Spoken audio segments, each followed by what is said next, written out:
Tonight, taking on the McPherson Bullpups.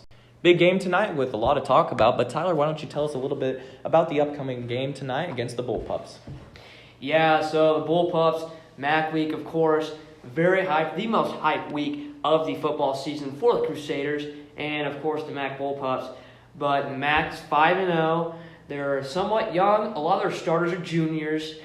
Very talented senior class too. Lost a lot of seniors from last year. A couple of them going to college. Dylan Rinker, their star quarterback, but now Hunter Oliver, the junior quarterback for the Bullpups. 5-0, looking pretty good. The league is very, I wouldn't say unstable, but it's very unknown how the results are going to happen because Winfield, they lost to MAC in overtime. The Crusaders beat Winfield by 11, but then also McPherson handled El Dorado. I believe it was 63-36. So it is very unknown how results are going to happen. And then the Crusaders beating Augusta 56-21. Of course, it was 56-7 midway into the fourth quarter, and then brought in some of the second string, third string. So gave up a little more points than we wanted to. But basically, what I'm trying to get at, it is going to be a very, very competitive game for this Crusader offense and defense. The Crusaders having to adapt. They run a 4-3 defense, but having to adapt from facing a flex bone offense the last couple of weeks now into a spread pass-heavy offense against the MAC Bullpups. And we actually talked to Coach Warner on Touchdown Drive with Coach Warner earlier today. Welcome to the second week of Touchdown Drive with Coach Warner 2021. And Coach, it's MAC week. Woo! Let's go! So it's very hyped this year. Unfortunately, Crusaders have fallen the last 6 times since 2017, but things are different. We're 4-1, MAC's 5-0, so it's one of the most hyped games of the year. Well, yeah, and we're definitely going to be ready. I mean, they're a good football team. Obviously, being 5-0, they create a lot of problems for us as far as with our offense because they blitz a lot. But we've had a great week of practice, and I know that we're going to be ready to go.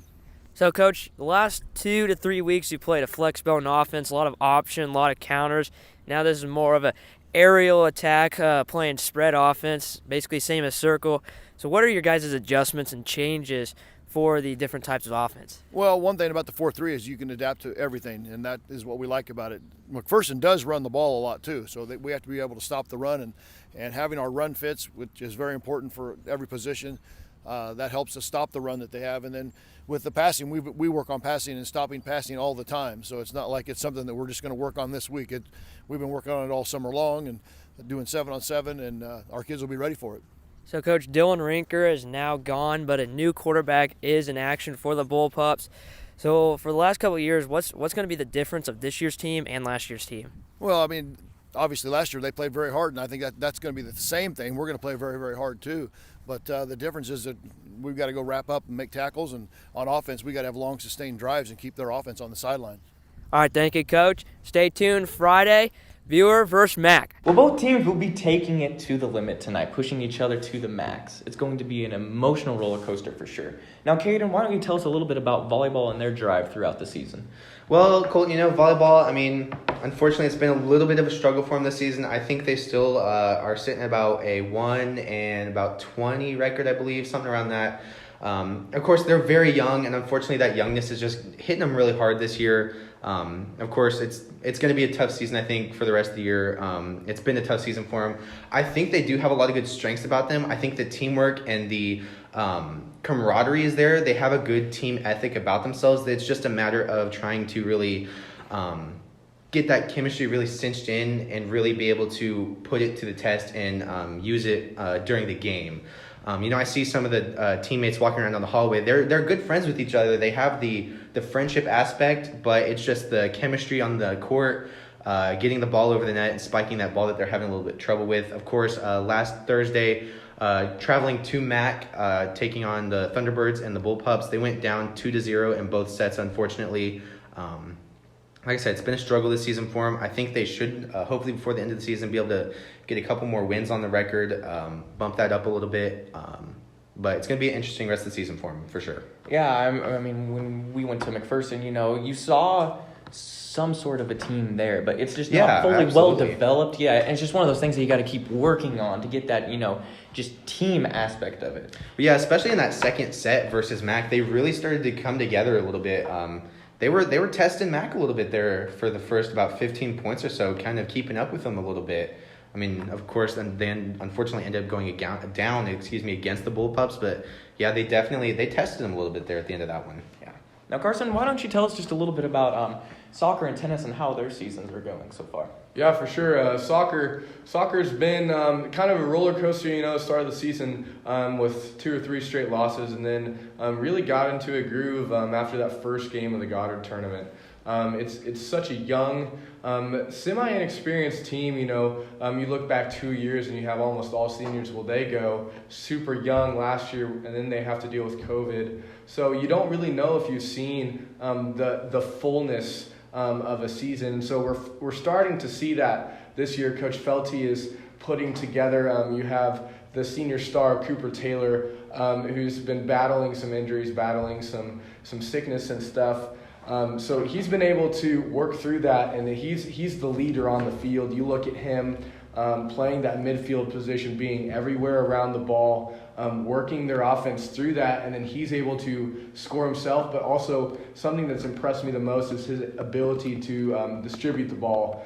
He's able to find guys like Kretzer and Cherry and Stambaugh up on the wings, and giving them great balls through to make a run and put the ball in the back of the net. So we see them continue to work. They're sitting right now second place in the league. They just lost without Taylor to Augusta. That was a tough one. We might be able to see that coming up in the postseason, so look ahead to that. As we shift our focus over to tennis just participated in the league tournament.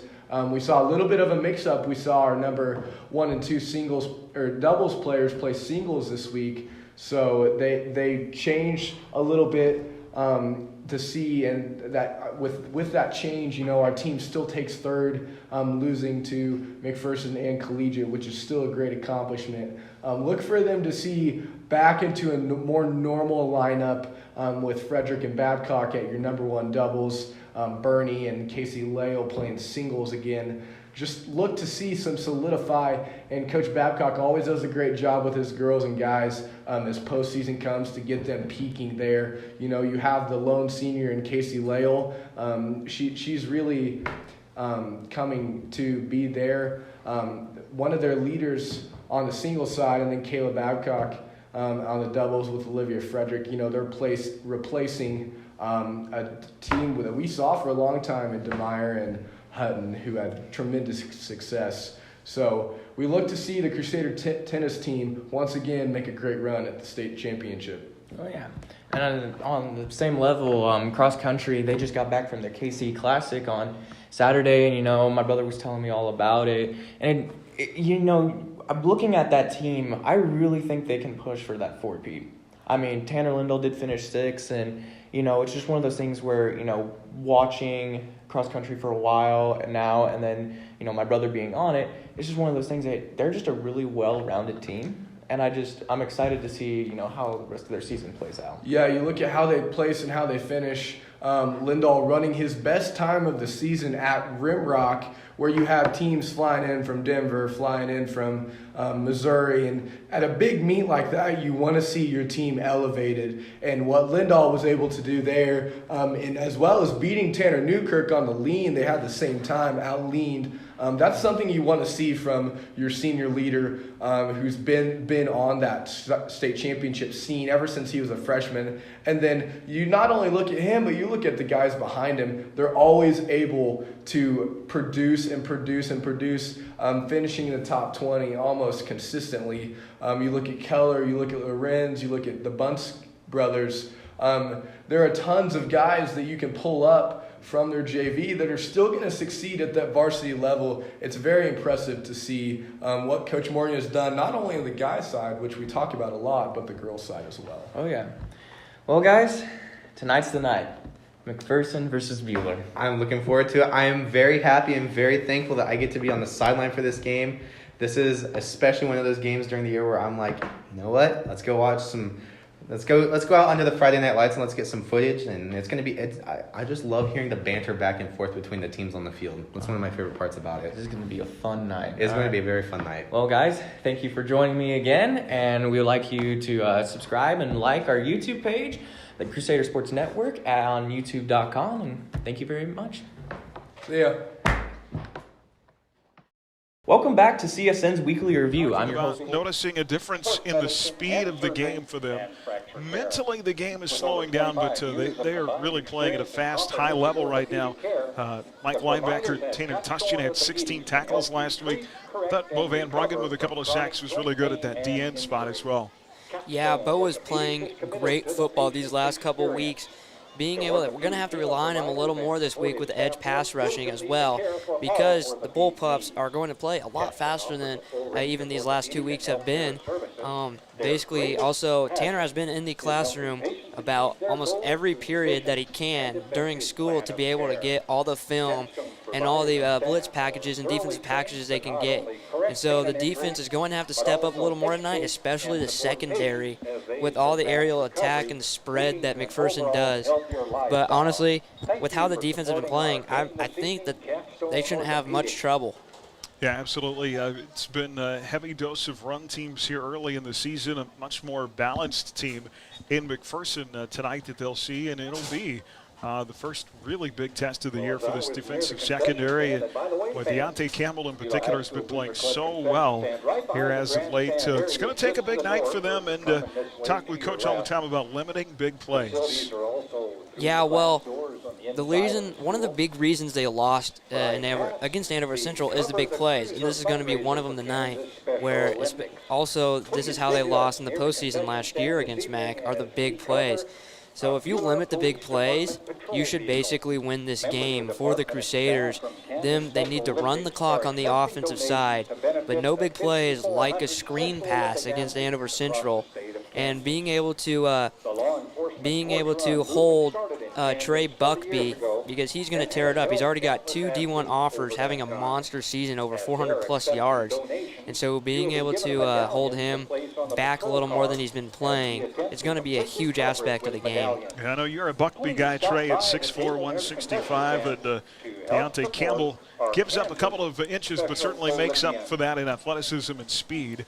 And he'll be guarding Buckby tonight. Should be a fantastic matchup. We'll break down the game a little bit more coming up. The Crusaders, as we mentioned, 4-1, 3-0 in the league, have not won the league title since 2016. They'd like to check that off their bucket list here in the last couple of weeks of the season. Of course, we'll still play Circle at the end of the year. Crusader football coverage tonight here on HKFM, the Crusader Sports Network, brought to you in part by Hutchinson Community College, by Mid-Kansas Credit Union, by Dick's Phillips 66, by Newfelt's Flooring, and by Daylight Donuts.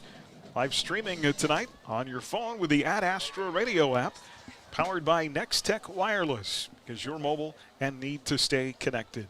Check them out online at nextechwireless.com. Back with more of our Midway Motors Drive to the Game right after this on HKFM and the Crusader Sports Network. You're listening to the Midway Motors Drive to the Game. Visit Midway Motors on 30th Street in Hutchinson or online at midwaymotors.com. Coming up this day in Crusader history as the Midway Motors Drive to the Game continues on HKFM. At Midway Motors, we believe in being there for our customers for every mile of life. Hey, it's Gabe here from Midway Motors. We want to make maintaining your vehicle simple. Testing, 1, 2, 3. Hello. 4 oil changes and tire rotations. Hello. Yeah, we got you. That's over $62 in savings. Every oil change also comes with textable video inspection, free pickup and drop-off, and mobile pay. Your time is important, so let Midway Motors take the hassle out of caring for your vehicle. See us in Hutchinson, McPherson, Newton, Hillsboro, or at midwaymotors.com. Midway Motors, for every mile of life. If you're looking for a late starting college class, Hutchinson Community College may have what you need. It's not too late to get enrolled. We have classes starting throughout the semester. Call 620-665-3535 or email myfuture@hutchcc.edu today. Don't be left out in the cold shivering when you can have a heater in your coat. That's right. You can install the Anceris Torch 2 universal coat heater into whatever coat you want to wear and stay warm with up to 4 hours of heat between charges. Turn the heat on and off or adjust the heat with the press of a button. What a great gift idea for just $79.95. Shopping Sunflower Electric Supply keeps more money circulating locally. So come see us today, Sunflower Electric Supply in Hutchinson, Great Bend, or Liberal. Hey sports fans, all great teams include a great defensive strategy. That's what insurance is all about. Strategy to defend you, your family, and your possessions. This is Jordan Fee. I'm proud to help our clients plan their strategy of protection through the broad range of services we offer at Fee Insurance Group. Call to find out how we can protect your health, life, property, business, and even your retirement savings. Since 1883, we've been here to stand between you and risk. Visit feeinsurancegroup.com, your local trusted choice agent. HKFM. Well, hi, everybody. Welcome back here from Crusader Stadium. Our Midway Motors drive to the game. Prairie Hills Middle School Marching Band will be taking the field here before the game. Anticipating that. Tonight, high schoolers will march at halftime. And they had a big week. Swept to their competition at Emporia earlier this week. And then they head to Olathe, I believe, tomorrow. So good luck to them. Christopher, it's glad to have you in the box, man. Hey, glad to be here. Glad to be here. It's never a good feeling when you're going to be on the air seeing the rush of game traffic coming in from Hutch and Medora and McPherson. But, no, glad to be here. And, man, you know how it goes. This has been the thing a lot of us have been looking forward to this entire week, and maybe even since last year's playoff loss. Well, you got to watch out for that rush hour traffic in Medora. It's pretty heavy tough. there. So. It's tough. All right, this day in Crusader history will take you back to October the 8th of 2010 when the Crusaders went to Pratt and won 42-7. Chandler Schatz threw 3 touchdowns in that game. Tanner Fisher had an 83-yard run for a score. That was his second longest in the history of his career. He had a 92-yarder in 2011, which is the second longest in school history. It's also a big night for Mike linebacker Jaden Garcia, who finished that game with 21 tackles October the 8th, 2010. Buhler beat Pratt 42-7. Well, it's the MAC Bullpups tonight who have won 6 in a row in this series, including 2 postseason games. Last year won 28-21 in the postseason. Sam Elliott, 28 carries, 135 yards, and 3 touchdowns in that game. Buhler was driving late and had a chance to tie the game. This McPherson team, 5-0. They have now won 10 or more games the last 4 seasons, and they have played all the way to the semifinal game in the state playoffs the last 4 seasons. Still haven't found that magical state championship appearance. Coach Pavlovich hoping that this is the year, but team kind of unlike the last 4 teams, still trying to find themselves a little bit. They really graduated a talented senior class last year, a new quarterback, but still want to do a lot of the same things. Physical up front, and we're going to have to guard against that aerial attack tonight. Yeah, I know you guys probably talked about it earlier, but McPherson by and far the best throwing team that we've seen so far this year. And, you know, McPherson traditionally here these last couple of years, they've been really good at not just hitting you with the long balls, but just kind of dinking and dunking you to death with some of those shorter passes. And one of the other kind of hallmarks of these strong McPherson teams the last couple of years has been their defensive line play. And they definitely maybe aren't as strong up there as they have been in years past, because, I mean, they've had some beasts come through there. They've gone on to play some college ball, but it'll still be a formidable opponent down in the trenches for Buhler tonight. Yeah, who could forget Cody Stuffle being a defensive end, who, of course, went on to K-State, and very solid MAC defense always. Coach Pavlovich, who was the defensive coordinator before he took over as head coach. This inexperienced offensive line for McPherson, but a very balanced team, by far the most balanced team we've seen this year. 186 passing a game, 185 rushing a game. I still think, and you'll hear Coach Warner talk about this coming up, I still think it starts with shutting down the run and making them one-dimensional. If they can do that and then just limit big plays through the passing attack. Yeah, you think about, you know, Hunter Alvord, he's run the football a little bit more than maybe Rinker, that was their quarterback the last couple of years. And so that's something that Buhler's going to have to defend the quarterback run game tonight. But, yeah, if you can take away their run and make them just throw extensively, then it really allows your D-line to just tee off and try to bring the heat. Well, should be a fantastic matchup tonight. Talked about this series, 20 games now. Mac has the advantage, 11 games to 9, including 2 wins last year. They're just 3-8 in the Warner area. There is a very short list of teams in his 16 years there that he has a losing record against. And Mac, one of those, just 3-8. Yeah, I mean, the only one that comes to mind really off the top of my head would be, in this part of the world, Andale. I was visiting with some Andale folks earlier this week, and, they've had a solid program, and they're just rolling through people down in 3A ever since they've gone down there. But and I believe, 30 now in a row games that Andale's won? I mean, it's pretty impressive. So, yeah, it's a very rare thing for a school to have a winning record against Coach Warner since his tenure began here. And those 6 games, 4 of them decided by 11 points or less, so they have been close. And see if Bueller can't sneak one out here tonight. And then just 2 left in the season after tonight. We'll head to Wellington next Friday, and then we finish up on senior night with Circle. Well, our sideline guys got a great view of the Prairie Hills Marching Band down there. And Cliff, we get that sun to go behind the trees. I think it's going to be pretty fantastic tonight. Well, we'll check in with him here coming up in just a minute. The Prairie Hills Marching Crusaders on the field.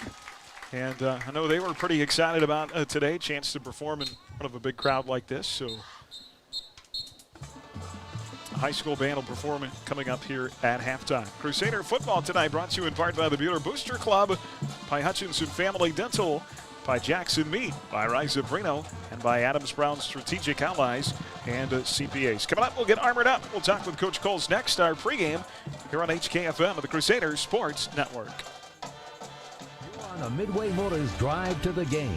Listen to Crusader football on your smartphone or tablet with the Ad Astra radio app. Your home for Crusader football. Join Aaron West and Chris Shank every Friday night on HKFM.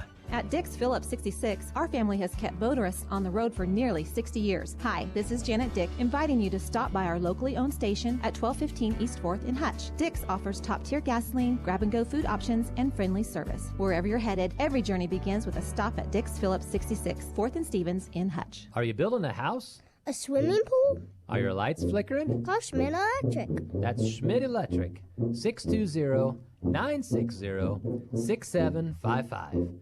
Schmidt Electric will take care of all your electrical needs. Got Spock? Well, welcome back here on our Midway Motors drive to the game as we get armored up tonight with Coach Jason Coles. Coach, good to have you. Defense played pretty well. I mean, look at your varsity group basically gave up the one early score Friday night against Augusta last week, but other than that, looked fantastic. Thank you. Yeah, it was good to step back, and after El Dorado, we knew we had some things to fix. We didn't play terrible against El Dorado, but we knew we had a lot of things to work on. It kind of refocused things for a lot of the kids, and it was good to step back and have a good game. Absolutely. You switch your focus to McPherson. Obviously, you don't really have to hype that game up any more than it already is. Just the importance and the chatter around that game, but you get a team that's going to be a little bit more balanced on what they want to do offensively, and so kind of a more typical week as opposed to the running teams you have been facing. Oh, yeah, without a doubt. The last 3 weeks we've seen running teams who were anywhere from 75% run to 90% run in the scouting games that we had. McPherson's a lot more balanced. They still want to establish the running game, but, we go from a team that runs the ball 90% of the time to a team that has over 850 yards passing on the season, so far. So it's definitely a shift, but I think the kids enjoyed it. Going from a fullback lined up at 3 yards coming right at you to a zone scheme is an adjustment. But like I say, we've seen it before. It's just been a little while. And then our DBs have definitely enjoyed, working this week with a little more 7-on-7 and a little more focus on the passing game, even though they know that the running game is still the primary thing that we have to stop up front. Seems like your defense is, I would imagine the game's slowing down to them, but they're speeding up. The speed and the physicality of the game, really noticed that against Augusta last week. Yeah, I would say the same thing. That's a good observation. And that comes, like I say, with seeing games. And like you said, as the season goes on, things kind of slow down for you as an athlete and you can react a little bit faster. So, we kind of want to see that continue this week. Seems like these games, Mac, they've been close, very competitive in recent years. Always comes down to big plays and turnovers. Some maybe mistakes that one team or the other makes. How do you try to turn those things in your favor? We want to fly around. We want to be aggressive, but at the same time be assignment sound. The more people you can have flying the ball, the more likely you are to force turnovers and get some takeaways, which, as you said, in this game, that's a big thing. Our kids have practiced really, really well and been, maybe a step faster this week, and obviously they're up for it. But it's been a fun week of practice too. They've had a good time in practice. The scout team has done a great job. The receivers have really pushed our DBs, coming into a week where they're throwing the ball more. So really, playing with a little bit of reckless abandon and having fun with the game, I think that's going to be a big part of it as well. And, to play a little bit loose and allow yourself to, do the things that you've been training. All right, Coach. Well, we'll look forward to the game. Should be a good one. And thanks for your time as always. No problem. Thank you. It's Coach Coles with us, Armored Up. We've got more of our pregame run after this. The Midway Motors Drive to the Game continues after this. Still to come, we'll take you around the league with a look at other action in the AVCTL. And Chris Shank brings you tonight's keys to the game. The Midway Motors Drive to the Game on HKFM.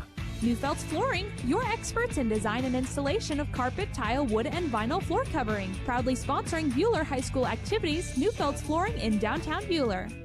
Hi, this is Cliff Ray with Ray & Sons Roofing Company, and today I brought our 4-year-old grandson, Brogan. Brogan, did you know Ray & Sons Roofing is 80 years old this year? Do you know what that means? No, Papa. It means we have a lot of experience. Brogan, did you know we have been the best of the best every year? You know what that means? What, Papa? People trust us, and that's a very good thing. For a free inspection or estimate, go to rayandsons.com. Roof the right way, the right way. HKFM. Oh, hi, everybody. Welcome back to Crusader Stadium, our Midway Motors Drive to the game. I was mentioning earlier tonight, I think, as soon as that sun settles, it's going to be fantastic out there tonight. Our Phoenix Restoration kickoff conditions, the company most trusted to deliver quality recovery services when disaster strikes. Call 662-0100.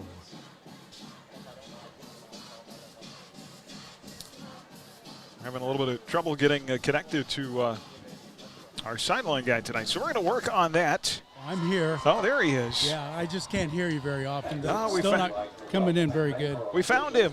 Yeah. The weather is, again, very unique for Kansas. Dead calm. I mean, there is no wind whatsoever. Temperature 84 degrees, which is kind of warm for first week in October, but it will cool off, and it should be a perfect night for football. All right, we'll work on the things up here. The big game, a lot of energy in the air. Apparently that goes for the equipment too. So we'll keep working on that.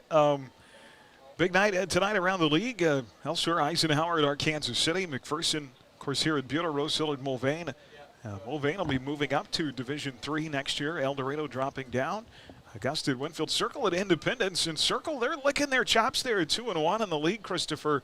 The winner of this game obviously kind of takes control, but the loser falls back, and Circle T-Birds up in the top 3 of the league.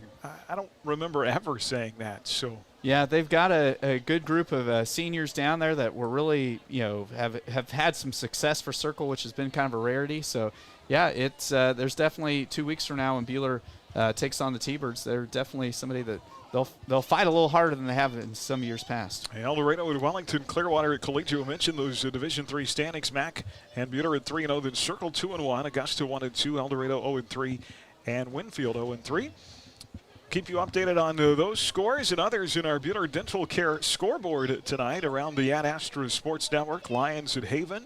A lot on the line when Trinity Catholic goes to Marion tonight, as is in Garden Plain, the Owls hosting Kingman. Sylvan Lucas at Central Plains. And always a big rivalry in the CKL when Heston plays at Halstead. In our Buhler Dental Care scoreboard, from regular teeth cleanings to advanced periodontal work. Your hometown dentist is Buhler Dental Care. Miege stays #1 in the 4A rankings, followed by Andover Central, McPherson at 3, Mazer Linwood at 4, and Buhler at 5. And those rankings should mix up a little bit this week. And we were talking earlier just about the implications not only for the league, but what it means for the playoffs going forward. The winner of this game still has a shot at that #1 seed. Of course, Andover Central still out there too. But, man, if you could find your way into that top 2, that'd be really beneficial. It means you get most of your games at home. Yeah, and, with there being really kind of 3 upper echelon teams in the West, the winner of this game really sets the table to be the one of the top 2 teams in the West. And, if you're that #3 team, you're going to have a little tougher road to hoe in the postseason. All right, big game coming up. Buhler and McPherson for the 21st time tonight. The Crusaders, who really have gotten things going, that offensive line surging the last couple of weeks. Offense averaging 7.5 yards of play last 2 games. That'll get it done. Of course, Bradley Neal's just been so steady in the backfield. And then Sam Elliott, terrific as well. The defense really stepping it up. Has looked a lot faster the last couple of weeks. Buhler and Mac coming up. Coverage of Crusader football. We'll sit down with head coach Steve Warner when we come back on HKFM and the Crusader Sports Network. You're listening to the Midway Motors Drive to the Game.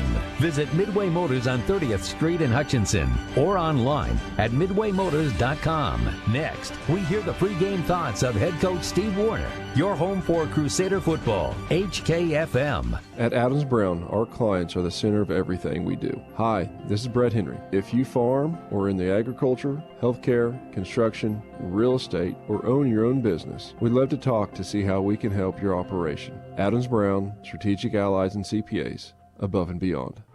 Hi, this is Randy Gotti with the Buhler Booster Club. Check out their Crusader Closet at our next home football game. Our customized designs and inventory are continually updated, from seats to blankets, t-shirts and sweatshirts, shorts and joggers. Crusader Closet has you covered for all things Buhler. All sales support our Crusader students through the Buhler Booster Club. Like the Buhler High School Booster Club on Facebook to keep up to date and outfit your entire family with the Buhler gear they want at the Crusader Closet. And welcome back on the Midway Motors Drive to the Game. Time for pregame thoughts from head coach Steve Warner. Coach, spent a week kind of building up this game. Really don't have to work too hard at that. Buhler and Mac, and there's always a lot on the line when these 2 play. So. Well, there really are, and we've just got to execute and relax and enjoy the game and play like we normally do. I mean, that's what I feel like we have to do, and usually our kids keep their heads. They play hard. We take care of the football, and we don't have a lot of penalties, and those are the things that are very, very important tonight. Have you felt that momentum building, in just the sense of that over the last 2 or 3 weeks, that this group of kids has really built quite a bit of momentum and playing well, hopefully at the right time? Well, yeah, I really feel that's happened. I think we made a big change from El Dorado to Augusta.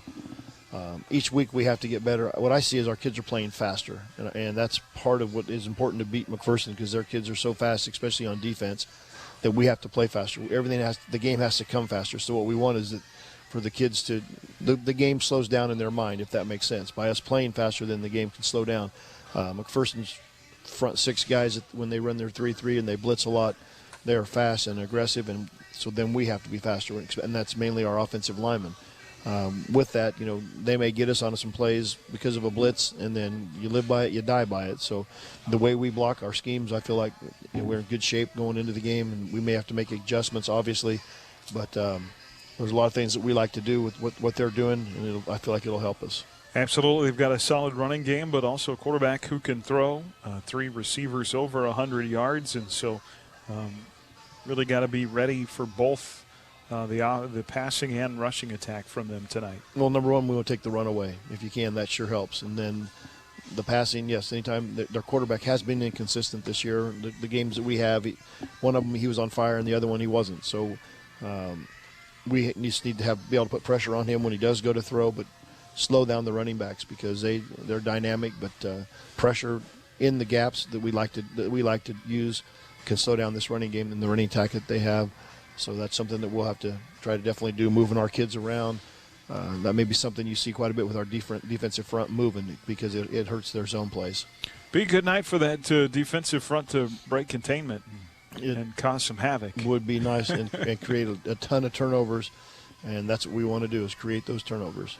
Absolutely. I guess little things tonight, the penalties, the turnovers, those things in a big game really stand out. So. They really do, and that's something we have to take care of. And we can control that. And we talk about holding. I don't teach holding. A lot of coaches teach it and grab inside the pads. You don't get caught. No, we do it the right way, and good things will happen for us. All right, Coach. Well, big game. Look forward to it. Good luck tonight. We'll talk to you afterwards. Thank you. It's Coach Steve Warner with us.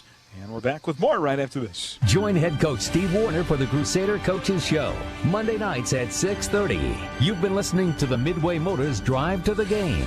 The first half kickoff is coming up next, and Chris Shank brings you tonight's keys to the game on HKFM. Mid-Kansas Credit Union, serving Central Kansas from their locations in Moundridge and Buhler. Take control of your accounts and sign up for online banking at mkcu.com. with features like remote capture deposit and online bill pay. Member-owned and proudly supporting Crusader arts, athletics, and academics. Mid-Kansas Credit Union at 200 West 2nd in Buhler and in Moundridge. Member NCUA. Each and every day, WIFCO Steel products are trusted to provide access and infrastructure for a wide range of purposes. For more info on what WIFCO can do for you, go to wifcosp.com. WIFCO Steel Products, the experts in steel fabrication. Hi, this is Dr. Dal Hunt with Buhler Dental Care. You're listening to high school football on Ad Astra Radio. Hi, everybody. Welcome back. Our Midway Motors Drive to the game, and Crusaders out of the tunnel, waiting on McPherson to appear at midfield for the coin toss. We'll get this game underway tonight. Talked about the maturation of our offensive line, and this will be just the third game this group of five up front has been together. But they've really played well the last couple of weeks. You talked about just the aggressiveness of that MAC defense. They're going to get all kinds of different looks tonight. They've got to be prepared to that, and they've really got to stay disciplined. Yeah, tonight will be the greatest challenge that our front five have seen so far this year. They've continued to get better. You think about it, the last couple of weeks, the success we've had is because we have won at the line of scrimmage, and there's going to be no more important night than winning at the line of scrimmage tonight. Yeah, you'll see four-man fronts and three-man fronts, and everything but the kitchen sink out of Coach Pavlovich's defense, and really kind of what he's hung his hat on. He was a defensive coordinator prior to becoming a head coach, and always has him playing well. So they're a little inexperienced in the middle of the field at the linebacker core. So, if Sam Elliott can get past the line of scrimmage, get into that second level, maybe he'll have some success. Well, you talked about getting to the second level. I mean, last week against Augusta, the Crusaders did a great job of protecting Sam. He really didn't even get a hand put on him until he got to the second level. If the Crusaders can win that battle up front like that, that bodes well for Buhler High this evening. Crusader football coverage tonight brought to you in part by Ray & Sons Roofing, by Cargill Salt, by the Sheila Metzger Agency, by the Medicine Shop, and by Midwest Iron and Metal. Our co-captains out there, Bradley Neal, along with Colin Rowland, Tanner Tushton, and Sam Elliott making it to the 50. Hack will come from their sideline. One of their key guys is their big 6'4" wide receiver, Trey Buckby, and at some point tonight, you got to figure he'll factor into this game as well. So meeting at the 50, the Big B downstairs. Good evening, gentlemen. My name is Martin Preston. I'll be your referee. Trey Carlson, who will be your umpire. We represent the Art Valley Chisholm Trail League. Good luck tonight. McPherson High School, you're the visitors. League logo is ahead. Center's the tail. What is your call? Heads is the call. League logo. It is a tail. You have one to toss. Kick, defend, defer, receive. You want the ball? Which way do you want to kick? Switch side, fellas. Buhler won the toss, and they will be kicking off from the south end zone. McPherson will receive and defend the north end zone. No wind. A little bit different. I don't think we've ever had the referee have his mic on during the coin toss like that. So here we go, Christopher. Let's talk about some keys to the game. All right, keys tonight. Number one, establishing the run game. Like Aaron mentioned earlier, they're going to give us multiple looks defensively, a 4-2-5, a 3-4, a 3-3, and a 6-1. And so the Crusader front five are going to have to be ready to take on those different looks. The passing game's been looking the best it's looked all season long, so hopefully that'll help open up the run game a little bit. Obviously, another huge key tonight is winning the turnover battle. The reason these two teams are combined 9-1 on the season, Bueller's +6 on the season, McPherson's +5 on the year. So whoever wins the turnover battle should be set up for success. And then obviously, kind of a unique thing for tonight, but keeping your emotions in check. There are some games where you really have to try to find some edge to get your guys fired up to play, and then there's some games that you've got to kind of try to motor people down, get them calmed down, get them playing a little bit more relaxed. And tonight is one of those nights because everybody and their dog has been ginned up for this game for a long time, especially since they were the ones that ended our season last year. So whichever team can keep their emotions in check should be in better shape. Well, this is the type of game I've seen a lot of people come back that haven't seen this year. So this is the type of game that everybody's back for tonight. By far and away the biggest crowd of the season. Tremendous support from McPherson, biggest traveling crowd we've had all year long. And the Bueller sidelines are packed, the fences are packed. Big crowd for tonight's big matchup. And Jeffrey Neal gets set to kick off from the 40. Hunter Alvord, a junior quarterback in his first year, has completed 70% of his passes. He's thrown for just over 800 yards, 6 touchdowns, but he does have 4 picks. Jayden Gum, a second-year starter in the backfield. Here's the kickoff, a squib by Jeffrey. And it bounces up at the 25, picked up at the 20, returned across the 30, still on his feet, 35. And finally, the return man for McPherson brought down at the 36-yard line. Receivers, we'll see Trey Buckby, Jaden Dukes, Sam Becker at the tight end. And they go big up front, fellas. On the left side, Braxton Bailey at 308. Connor McIver at 260. You've got Schmidt, Minier, and Clark all at 200 or more. Pretty big on that right side. So it'll be 1st and 10 for McPherson. From their own 36-yard line, they want to throw, and the ball's tipped up incomplete. Looking for Buckby right away at the 40-yard line, incomplete. Yeah, just a quick slant that time to Buckby. Good coverage on the far side being provided by Deontay Campbell as the corner. Good to see him being physical with Buckby. Well, Coach said that Campbell was going to be responsible for him. That's a big assignment, and he'll be busy tonight, that's for sure. Here is Alvord out of the gun. They put a receiver in motion. 4 receivers set. And they'll hand it off. Gum trying to get to the left side. It goes nowhere. Broken up by that Black Knight defense. And a loss back to the 30. Gum coming in, averaging 8 yards a carry, 581 yards on the season. We held him to 90 in the playoff game last year, and a good start there for the Black Knight defense. Yeah, good to see so many black jerseys in the backfield. And on the stop, Sam Elliott. And now McPherson with their first bit of adversity tonight with a 3rd and long. And that's one of the things where the Crusaders want to do is hold the run game so they can force the McPherson Bullpups to be able to go to the passing game as much as they can. Called a loss of 1 back to the 35. Here's Alvord out of the gun. Wants to go one-on-one far sideline and overthrows the receiver. That was Gum out of the backfield, who actually had beaten his coverage man down the far sideline near the 40-yard line in Bueller territory, but Alvord overthrows him, incomplete. Yeah, McPherson went with the trips left that time to try to just get the isolation with Buckby. They had Buckby come back like it was going to be just a little dump off. And 3 and out for the Bueller D. Yeah, something we talked about too last week, Christopher, is how we've been getting off the field so well. Teams now just 30% against the Crusaders on 3rd down. Yeah, that's a great statistic going forward. And so Mack will have to punt away from the 20. High kick returnable from the 25. It's going to be taken by Brock McCurdy to this near sideline. And not much there as he maybe got a couple of yards forward to the 27. Well, offensively, the Crusaders, Bradley Neal, the senior quarterback, 58% completion for 661 yards. 7 TDs, just the 1 INT. We'll see Elliott and roll into the backfield. Elliott should move into 4th all-time career rushing tonight at just under 4,000 yards in his career, averaging 6.9 a carry on the season. McCurdy, now you'll see Van Bruggen, Roland, Eddy, the receivers, and that line on the left side, Childs and Regier, Miller and Cooper on the right with Ellis in the middle. 1st and 10 from their own 28-yard line. No score, 10:57 to play here in this opening quarter.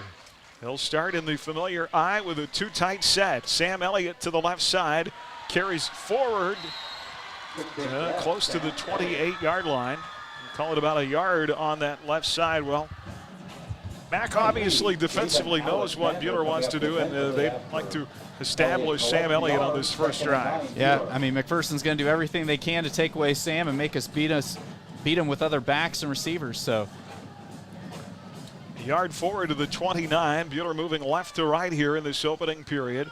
They go with Neal out of the gun and the two wings left and right. And a handoff goes nowhere. Boy, tried a little misdirection play that time. And Buhler not having any of that as they snuff it out for a loss. Loss of about 4 on the play, Chris. Yeah, it looked like Buhler went with the double superbacks that time. Tried to, set up some misdirection, but the McPherson defense staying at home. And so now Buhler with their first adversity of the evening with a 3rd and long.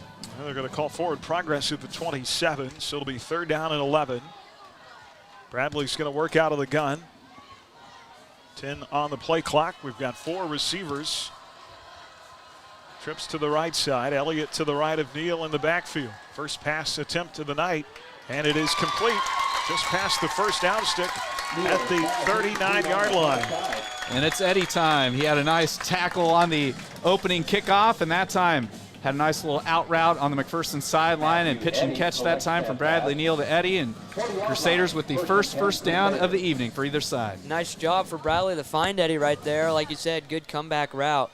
And one of the things here is for the offensive line to be able to stop the D-line. It's looking like a 4-man front right now. They have several blitz packages. Gain of 13. Eddie came in, 9 catches, 212 yards on the season. 1st and 10 from the 40. Back to the I formation. And back to Sam Elliott on the ground. A little more room this time. Breaks the tackle. He's gone. 50. He's going to go to the house. 25, 20, 15, 10, 5. Touchdown, Crusaders. No flag. No flag. One of Sam Elliott's longest runs of the year. Buhler just ran the simple crossback that time. They faked to the fullback, going to the right. Sam went to the left and takes it to the house from over 50 yards out. What a great start tonight for the Crusaders. A 60-yard start, and I told you Sam can get past that initial line. A little inexperience in the middle of the field for those Bullpups. Great start for Buhler. 60-yard score, longest of the year for Sam. And Jeffrey Neal, who's been perfect 2 weeks in a row, boots it through, and Buhler with an early 7-0 lead. 9:21 to go here in the first quarter. Buhler up over McPherson on HKFM and the Crusaders Sports Network. When disaster strikes your home or business, shop local. Hi, this is Robin Swanson. My husband Ryan and I and our team at Phoenix Restoration are proud to be Reno County's only locally owned fire and water restoration company. When pipes break, fire strikes, or the unthinkable hits your home or business, call us. With over 10 years of experience, we know how to help you recover. Check us out at phoenixrestorationandroofing.com. Phoenix Restoration. We'll help you rise again after your disaster. Did you know that the evaporated salt produced at your local Cargill salt facility is among the purest of all salts? Cargill Salt of Hutch is proud to support the schools of Reno County. Collaborate, create, succeed. Cargill Salt of Hutchinson. HKFM. Well, fellas, you could see that coming. 4 plays, 72 yards. Once Sam got past the middle linebacker for McPherson, he was gone. He was out of a cannon, and good opening possession for the Crusaders. And Jeffrey will squib it again. It's going to be taking a high bounce at the 20. Big hole up the middle. And Jeffrey, the only man to beat him. McPherson's going to answer right back on a touchdown run on a kickoff return by Jaden Dukes. Jaden Dukes goes 80 yards and pulls Mack within 1. Just like that, the blink of an eye. You don't think this is a big game, do you? I just have a feeling, guys, this is going to be one of those momentum games where you're going to feel the wind at your back at some points, and then you're going to feel the wind in your face. But good return that time by Dukes. The Crusader kick team had good coverage, but just a big seam opened up in the middle, and Dukes hit it hard and was able to take it to the house. Yeah, right when Dukes caught the ball after the squib kick, there was an absolute massive hole right down the middle for him to just cruise by. Yeah, okay. Nice 80-yard return. Okay with the squib. Let's not kick it near Dukes anymore. Tied at 7, just like that, one play. And Mack answers 80 yards, 9:09 to play in the first. 7-7 on HKFM and the Crusaders Sports Network. Mid-Kansas Credit Union, serving Central Kansas from their locations in Moundridge and Buhler.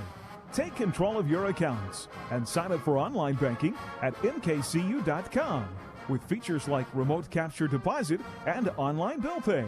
Member-owned and proudly supporting Crusader arts, athletics, and academics. Mid-Kansas Credit Union at 200 West 2nd in Buhler and in Moundridge. Member NCUA. This is Derek Fees with APAC Kansas Shears Division. You know we do big projects, but we also want you to know we can help you with parking lots, driveways, and other projects at your home or business. Asphalt or concrete, we're here to help. Call APAC today at 620-662-2112. HKFM. Each team with an early first quarter score, 9:09 to go in the first. Buhler with 4 plays, 72 yards, and a 60-yard Sam Elliott touchdown. Jaden Dukes then returned the kickoff after the score. Ball taken inside the 10 by Brock McCurdy, and he's going to return it up to the 18. Great open field tackle made by Luke Schrader that time. Yeah, I was just going to comment. The squib kicks are a little different tonight than they were a couple weeks ago. The squibs a couple weeks ago were low-line drives that were kind of knuckling down the field, real hard to predict. These have been kind of bouncing around and not getting down there with much mustard on it. A lot easier to field. Yeah, well, Dukes, man, he can run too. Jaden Dukes, 6'1", 165, a senior. Here's Buhler out of the eye from their own 18. Tied at 7. And another dose of Sam Elliott, another hole on the left side, gets across the 25. And boy, tripped up from maybe running farther than 60 yards. That time they say the knee went down right at the 25-yard line. And Coach Warner going right back to the crossbuck, the exact same play that Elliott scored on just a moment ago. So a good play on first down for the Crusaders here. A little bit of a hole so far in the middle of that MAC defense. And they're really following where that fullback leads. Clock running, 8:33 to go in the first. Buhler in the eye, 2 receivers to the right side. And Brad to throw out of the backfield. And he missed his tailback. Incomplete, looking for Sam. Yeah, it was a swing route to the near side, and probably a good thing Sam didn't catch that because Cade Weedle, the linebacker here on the near side, was really bearing down and would have had a chance to really light him up had he been able to make the catch. Well, Buhler got to, on their last series, converted a third down with a 13-yard pass play. Now facing 3rd and 4 here. They're at the 25 going left to right.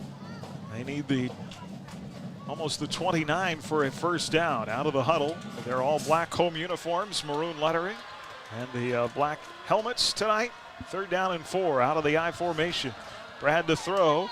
And it's caught far side at the 30. And that is Matthew Eddy again, his second catch of the night. Mark him down at the 31 for 6. Well, it's good to see Bradley Neal just setting his feet and throwing such a confident ball. And Matthew Eddy just really looking poised on those routes. And already he's playing a big factor offensively tonight for the Crusaders. Yeah, Matt Eddy is just so reliable.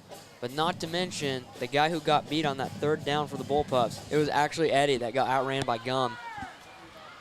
1st and 10 at the 31. They'll put McCurdy in motion across the formation, left to right, out of the eye. It's going to be a fullback handoff. And stood up for no gain on the play. Tanner Tustin, I believe, was lined up at the fullback that time and stopped for no gain. Yeah, Aiden Hoover, the middle linebacker for McPherson, was there right to make the stop. So a slight loss that time, bringing up 2nd and long here for the Crusaders. A rear carry. Tustin had only had one other tonight. Now he'll come off the field. 2nd down and 10 after the stop of the McPherson interior defense. They're going to go spread with Brad out of the gun. Sam to his left, 2 receivers left. Eddy, the lone receiver, to the near side. And play action. Brad finds the receiver far side. Forward progress up to the 38-yard line. little RPO action that time as it was run pass option. I believe it's Dalen Coffey who caught the ball over the far side. So the way that play sets up, they fake to Sam Elliott going to the right, then Neal started rolling to the left, and then he had the option of reading that D end, and Coffey was free, so he was able to dump it off to Coffey for a little gain. And I like how the Crusaders are mixing up the passing game here early on to really kind of keep this McPherson defense on their heels. And that was a very good fake to Sam, too. 4th catch of the year for Dalen. It sets up a 3rd down and a long 3. Brad to throw out of the gun again, over the middle, picked off. Intercepted at midfield. He was looking for his tight end. And that's tough, Bo Van Bruggen, because Bo was never in position. Aiden Hoover had him blanketed. And maybe that's a throw you could say Brad would like to have that one back. Yeah, as a D-back, you always want to try to take away the inside of the receiver, and that's exactly where the defensive back for McPherson was. And Bradley had plenty of time to unleash it there, but just tried to force it maybe a little too tight. Yeah, it was a bad pass, threw it right to him. So Mack gets it back. They'll mark it at the Buhler 46. 1st and 10, and a running play. Gum to the near side, has a first down to the 30. One man to beat to the edge of the 20, puts a shoulder down inside the 15. They'll mark him out right at the 15-yard line. And a big run from the 46 down to the 15 for Jayton Gum. And Mack is in the red zone, knocking on the door of taking the first lead of the night in this football game. Yeah, they're inside the red zone now, and so McPherson picking up the first turnover of the evening, going to try to capitalize it here on this possession. 31 yards on that carry by Jayton Gum. 1st and 10. They'll try to run to the left side again, and this time Gum has nowhere to go. Stopped at the line of scrimmage for no gain. Bo Van Bruggen right there. Yeah, and also in on the stop, our corner here on the near side, Campbell, and McCurdy coming up with some run support from the high safety spot. So Black Knight defense is going to have to bend but not break here and kind of bristle their backs here. 2nd down and 10 at the 15. Here is quarterback out of the gun. Play action, wants to throw near side. Caught but hit immediately at the 12-yard line. Nice play defensively. Javon Ostrom, the safety, coming in to make the stop. Braden Ettinger at a second tight end with the reception. Down to the 12-yard line, a gain of 3. Here's Mack on 3rd down. They're 0 for 1 so far in the game. They've got 3rd and 6 right here. Might they be in 4-down territory? Would they try a field goal? Yeah, I don't know what their success rate's been in kicking this year. Hunter Alvord hands it off. It's Gum, and he's not going to get the first down. Gets inside the 10. They'll mark him down to the 8-yard line. Looking at a 4th down and 3 here. Elliott and Van Bruggen in on the stop for Buhler. So now McPherson making some changes. Blaze Hoover is their kicker, a sophomore. He is 4 for 4 in field goal tries this year with a long of 36 yards. And they're going to try right here. This will be, what, 25 from the 15? Yes. So this will be Blaze Hoover to give Mack a field goal lead. The kick is up. It's got the distance, and it is through. So 4:33 left here in the opening quarter. Off a Brad Neal INT, Mack turns that into a 25-yard field goal. They lead at 10-7 here on HKFM and the Crusaders Sports Network. The name Johnson Sheet Metal doesn't sound like a heating and air conditioning company, but our family at Johnson Sheet Metal became a Lennox dealer 99 years ago and are still servicing and installing heating and air conditioning systems in Hutchinson and Reno County. Through 4 generations, our specialty has been the Lennox brand, but we can service other brands just as well. We do metals too, but if you have a heating or air conditioning need, call Johnson Sheet Metal today at 620-662-0224. If you're looking for a late starting college class, Hutchinson Community College may have what you need. It's not too late to get enrolled. We have classes starting throughout the semester. Call 620-665-3535 or email myfuture@hutchcc.edu today. HKFM. Well, back here at Crusader Stadium, Mack now up 10-7. 4:33 to go in the opening quarter. That's kind of a victory for the defense to hold them to a field goal. Yeah, off the interception now, a high kick by Hoover. And McCurdy's going to take it from the 10. Ball. And the ball loose at the 25-yard line, and Mack Oh, my goodness. Pups say they have it. Rats. So now McPherson +2 on turnovers.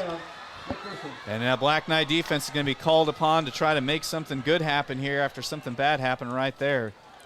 Yeah, that play was just wrecked right at the start. There's a missed block. Number 22, Lorenzo Cruzan, came and had the first initial hit, and then the ball just got knocked loose, of course, from McCurdy.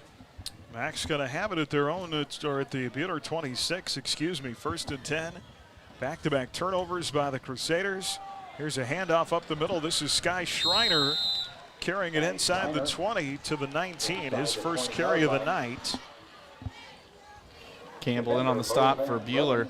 And with McPherson, with a lot of times the run plays, there's a lot of kind of cutting inside, and they kind of are very patient runners behind the front 5 for the Pups. Gain of 7. It'll be 2nd down and 6 from the left hash mark, right to left. Schreiner stays in the game and no gain. Yeah, great tackle made by Cameron Campbell. Actually give him a yard progress to the 18. Yeah, Coffey came hard from the edge, nearly had him stopped for a loss in the backfield, but just wasn't quite able to catch him. This will be another 3rd down try for McPherson. That is Sky Schreiner, a senior. Last 2 carries. It'll be 3rd down and 2. 3:37 to go still in the first. Mac up 10-7. Off 2 Bueller turnovers, an INT thrown by Brad Neal, and then the fumble on the kickoff return by Brock McCurdy. Here is Alvord out of the gun, hands it off, and Schreiner forward has a 1st down to the 15-yard line. So the first time Mac has converted on 3rd down tonight. It'll be 1st and 10 from the 15. And so McPherson can get a 1st down without scoring here. So as an offensive guy, that's kind of a great position to be in. So Crusaders are going to have to try to hold him here for another field goal or try to keep him off the board completely. Bueller came into the night +6 in the giveaway takeaway category. But 2 turnovers here in the first quarter tonight. Here is Hunter Alvord out of the shotgun on 1st and 10. Pitches to the far side to Schreiner, being pursued by the Bueller defense. Schreiner somehow gets upfield and gets inside the 10-yard line. Near the 10-yard line. Now they mark him out of bounds right at the 10 on the far side. Boy, they really needed to hold him for no gain there. Somehow he squirts free up the far sideline for about 5 yards. Yeah, Bueller had great pursuit over on the far side. Dalen Coffey nearly ran him out of bounds, but Schreiner, they are going to get us for that. Coach Pavlovich was clear out on the field, lobbying for the penalty. A late hit out of bounds. Boy, and sometimes tough break for the Crusaders. I mean, that's one of those plays where Schreiner was really making a play over there, and the Crusaders ran him out after he gained about 5-6 yards, and that's, I think, lobbying helps. So it'll be 1st and goal here, and they run it inside the 5. That is the tailback with the carry. This time for McPherson, it is Aiden Hoover. So he went with a wildcat look that time, as Hoover was wide, or all by himself in the empty backfield. Let's see if the Pups do it again. 2 yards down to the 3. First penalty tonight on the Crusaders. Averaging 5.5 penalties for 50 yards. Here is Alvord out of the gun, makes that Hoover, who runs forward again out of that wildcat play, and they're going to stop him. No, near side official signals touchdown. So now Mac goes up 2 scores after the wildcat run that time by Hoover. And so Bueller's going to have to really get something going offensively here to try to prevent McPherson from getting that all-important 3-score lead. 6 plays, 26 yards. The extra point by Blaze Hoover is good. And right now the air has been taken out of the stadium on the Bueller side. 2 turnovers, 2 scores by Mac. 17-7 on HKFM and the Crusaders Sports Network. At Allen Samuels Chrysler Dodge Jeep Ram of Hutch, we know trucks. Whether it's a half-ton, 3/4 ton, or 1 ton, with a bale bed, hay bed, or flatbed, Allen Samuels and Hutch can customize your next truck to fit your agricultural needs. Stop by today on the giant corner of Lorraine and 30th or online at allensamuelshutch.com. Allen Samuels is a proud supporter of our community. Come by, let's be friends. At Adams Brown, we go above and beyond to help our clients. Hi, this is Brett Henry. We'd love to show how our team can help your business. Stop by our Hutch location at 30th and Plum or check out adamsbrowncpa.com. Adams Brown, Strategic Allies and CPAs, above and beyond. HKFM. Back here at Crusader Stadium, 2:09 to play in the first, and a 10-point lead for the Mac Bullpups off 2 Buhler turnovers. And Blaze Hoover will kick off from his 40. Brock McCurdy, the far side of the 10 after fumbling the previous kickoff return. They kick it to the near side where Eddie is, and Eddie will not have a return try as the ball goes out of the back of the end zone. It'll be a touchback for Hoover. Man, does Hoover have a foot, and he's only a sophomore. He does. I don't know if you guys noticed on that PAT, that thing went over the scoreboard. It was so high. Oh, my goodness. It was a shot. 2:09 to play. The first Buhler started their own 20. Well, at the very least, Buhler will not have a third straight play where they turn the ball over. So. Yes. Hopefully the Crusaders can establish a run, get the offense going. 1st and 10 from their own 20.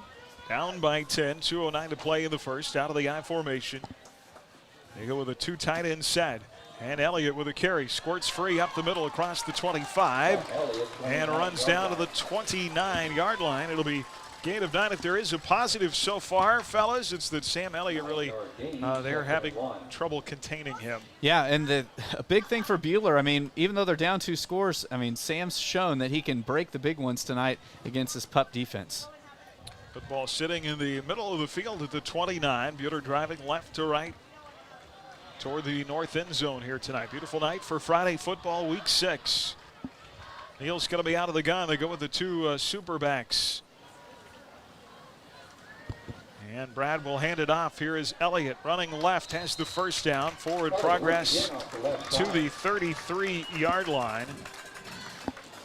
And that'll move the sticks for the Crusaders. A good sign for Buhler is that the offensive line has been doing a pretty good job of keeping the pup front 5 or front 4 out of the backfield.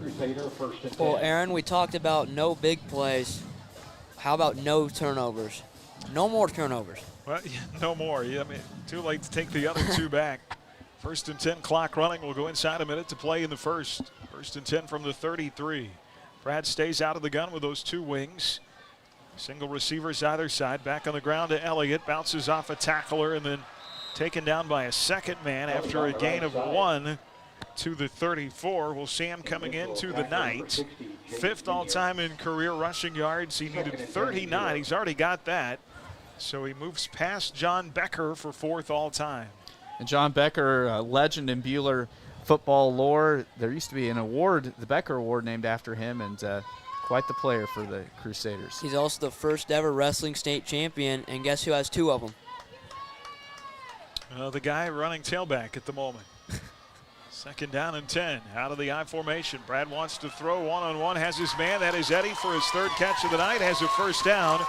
Great job of Matthew to come back to the ball and driven out of bounds at the 44-yard line. It's a gain of 10 and move the sticks for the Crusaders. Yeah, the far corner on the other side, Javen Alexander kind of getting picked on as all of those pass plays from Neal to Eddie have been over there against the left side of that MAC defense.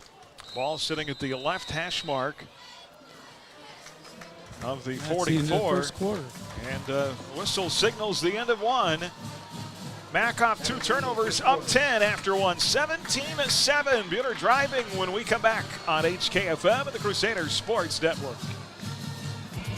Hi, this is Jade with Idea Tech. We love bringing internet freedom to the residents and businesses of Buhler, Kansas. Idea Tech is a proud supporter and the preferred internet provider of the Buhler Crusaders. As the Crusaders know, speed wins. We back up our lightning-fast internet with a customer-first philosophy. That means you'll talk to a live person from our offices in Buhler when you call in. If you're not already a customer, go to ideatech.com and click on Check Availability, or call 620-543-5000 to inquire about our services.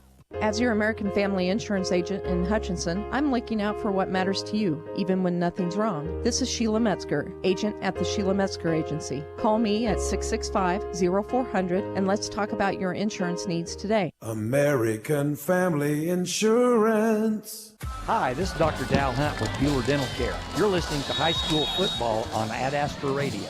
Well, we're live tonight from the Allen Samuels broadcast booth. Allen Samuels Chrysler, Dodge, Jeep, Ram, and Hutch. Come by, let's be friends. 1st and 10 at the 44-yard line. Brad out of the gun, trips right on this first down play. Brad tall in the pocket, time to throw over the middle. It is tipped, looking for Van Bruggen again.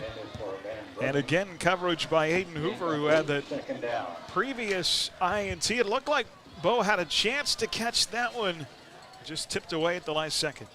Yeah, and kind of a crazy thing, Dalen Coffey was downfield about 10 yards behind him, and he actually had a chance to maybe catch the tipped ball, but those are so tough to catch because you're not expecting your teammate in front of you to tip it. Peter going right to left in this second quarter.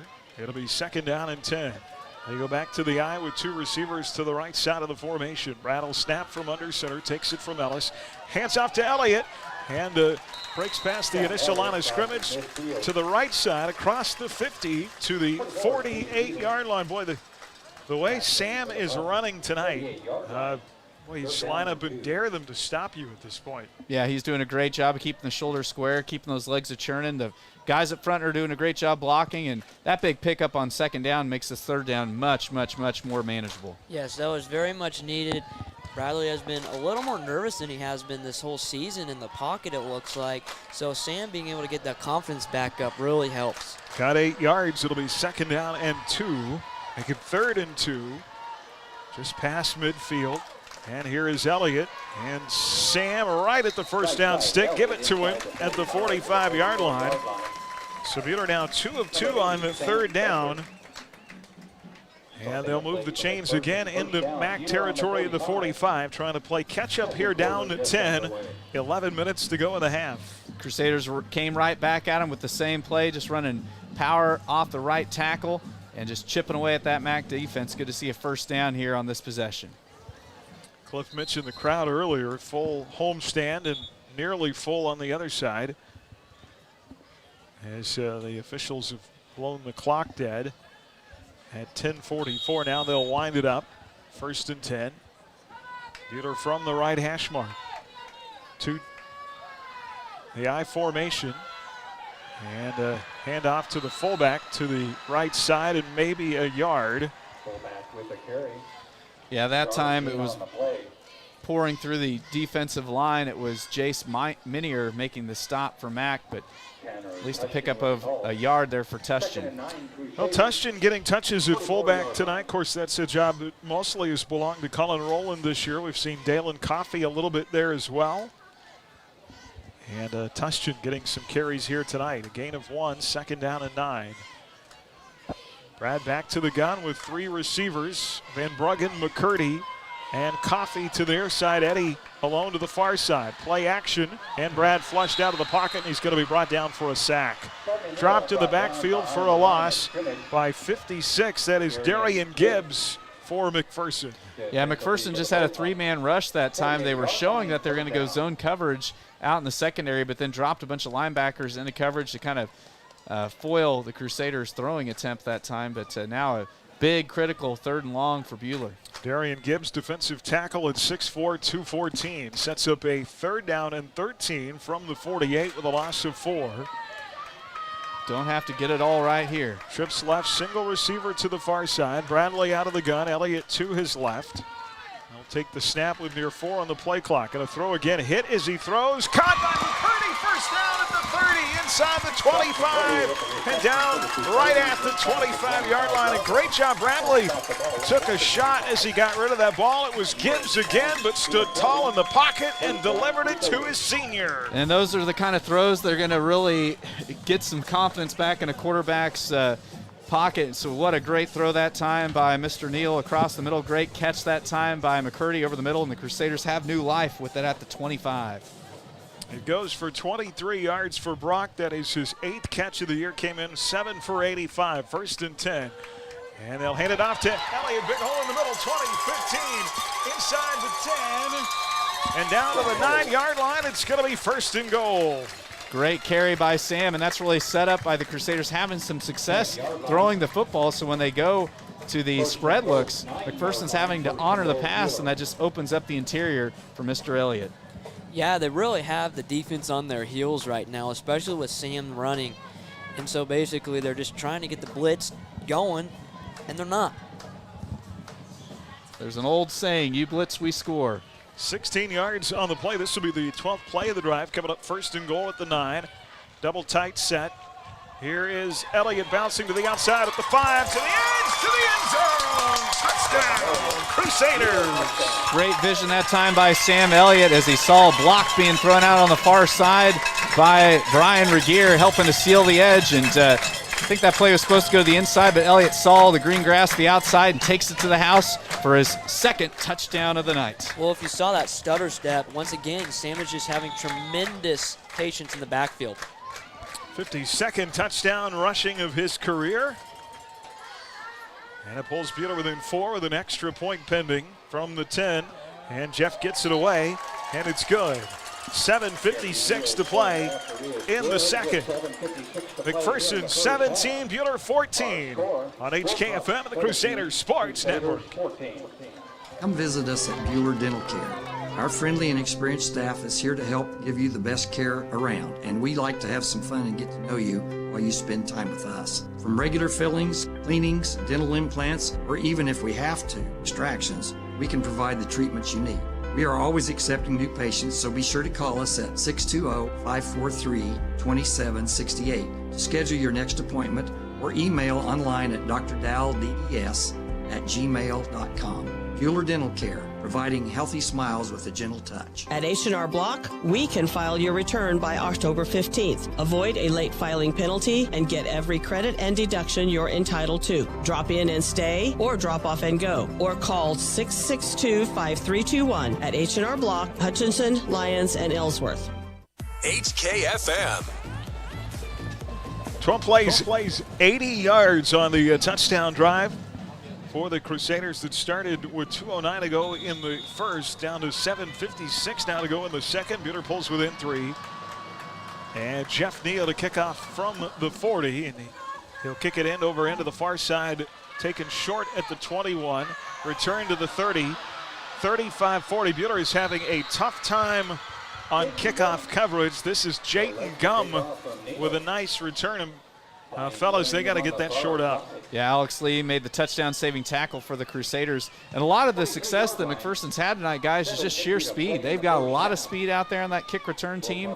And so it is a adventure every time we kick the ball away. That, and the Crusaders also have a really whole bunch of young guys there for the special teams unit. Back from their own 43. It'll Screen. be Alvord on the screen pass, and Trey Buckby is lit up and slow to get up at the 40. Meet the Black Knight defense, Mr. Buckby. Meet Sam Elliott. Sam Elliott showing that he can get it done on the defensive side too. Great job staying at home and just lighting him up for the loss. And so now McPherson in a little bit of situation here. Loss of 3, second down and 13. Hunter Alvord out of the shotgun, wants to throw, has time now, flushed out of the pocket, being pursued. And to the 45, leaps over a defender and out of bounds near midfield. They'll mark him out at the 49. Well, that's a broken play and a smart play by Hunter Alvord, who had nowhere to go with the football. Good coverage downfield and sets up a 3rd down and 3. Yeah, Javon Ostrom, the high safety, made the stop for the Crusaders. Or actually, it was Weiscarver on the far side. But, yeah, so now a very much more achievable 3rd down here for Mac. 3rd and 3 from midfield. Alvord out of the gun, 2 receivers to the far side. Here is Alvord wanting to run. Bueller trying to get to the edge. And Alvord has the 1st down, still on his feet across the 40. That was just a called quarterback sweep that time. You could tell the instant Alvord caught the shotgun snap. I mean, he just tucked the ball and took off to his right, and he was able to get the edge. Down to the 35, he gets, good grief, 15 yards on that play. Well, McPherson's a team, guys, that put up 63 last week against El Dorado. I mean, they put up some big numbers offensively. Well, so far they've not had a lot of success in the interior. It's been these edge runs, and well, that's where our D-backs have really got to come into play. 1st and 10 at the 35 of Bueller. Alvord stays out of the gun. It's going to be Schreiner, who is lit up at the line of scrimmage and dropped for a loss to the 36. Gavin Patton with a huge stick there for the Crusaders. Man, you have a Crusader down at the 30. And I believe Is that Dalen It's Coffey? Coffey. It's Coffey. We'll hope it's just a cramp here on this hot night. No, they're going to his knee. Uh-oh.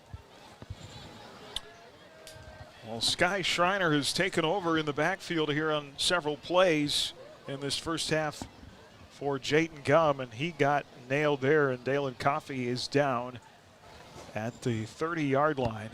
6:27 to play in the second. 17-14 McPherson. An injury timeout here on HKFM and the Crusader Sports Network. Tonight's Prairie Bank of Kansas.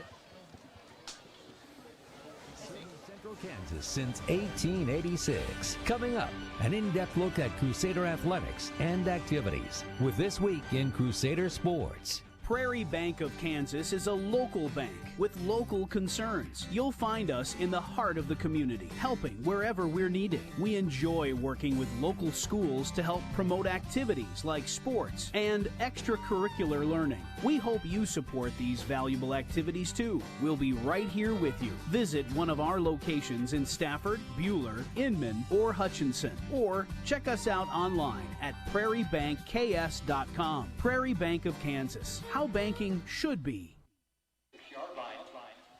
Well, really good to see Dalen Coffey coming off the field under his own power. And we hope that he's okay. 2nd and 11 after that loss on the run for McPherson. Hunter Alvord works out of the gun. 2 receivers to the far side. Sky Schreiner in that deep eye. Breaks free up the middle to the 30. Schreiner getting low and getting a couple of extra yards there. Gets 6 to the 30. It's going to be 3rd down and 5. And they go with kind of a spread eye look there where Schreiner is the deep tailback and able to make his way to the 30. It sets up 3rd and 5. Yeah, kind of a pistol look there for McPherson on where they're lining up Alvord out of the shotgun. Well, another big 3rd down here. McPherson is 2 of 4 tonight. 5 yards to the 25 is where they need to get. They'll hand it off. The tailback gets stood up at the line of scrimmage for no gain at the 30. They'll give him a yard, and that is generous to the 29. It's going to be 4th down and 4. Well, this would be a 45-yard field goal, so I think that answers your question on what McPherson's going to do here. This is go time for them. This team reminds me a lot of Andover Central. McPherson is a bigger team, and I feel like more talented than them, but they're just a very quick, fundamentally sound team. Well, teams against Buhler this year on 4th down are 14 of 25. 4th down and 4 here at the 29. Play action, they throw. It is caught by the tight end. He's got a 1st down. Yeah, it was a quick slant on the far side. Seth Madron, big body, 6'3", 181. Madron, a senior who catches it. 8 yards to the 21 and a 1st down.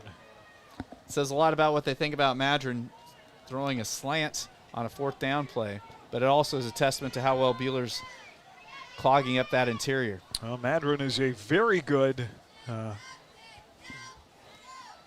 guard on the basketball court. I was going to say, I remember that name. 1st and 10 at the 21, down to 4:17 to go here before halftime. And they'll hand it off again. Boy, there's just nothing there right now for McPherson in the run game. A loss back to the 22 for Schreiner. Well, our linebackers and secondary are doing a great job coming up and helping and getting some penetration into the backfield. That time, it was Tushton that came pouring through to get the stop. Well, they've done a good job of shutting down the run. I'd like to see him get some pressure on Alvord out of that shotgun. 2nd down and 11. Alvord to throw. One-on-one to the end zone.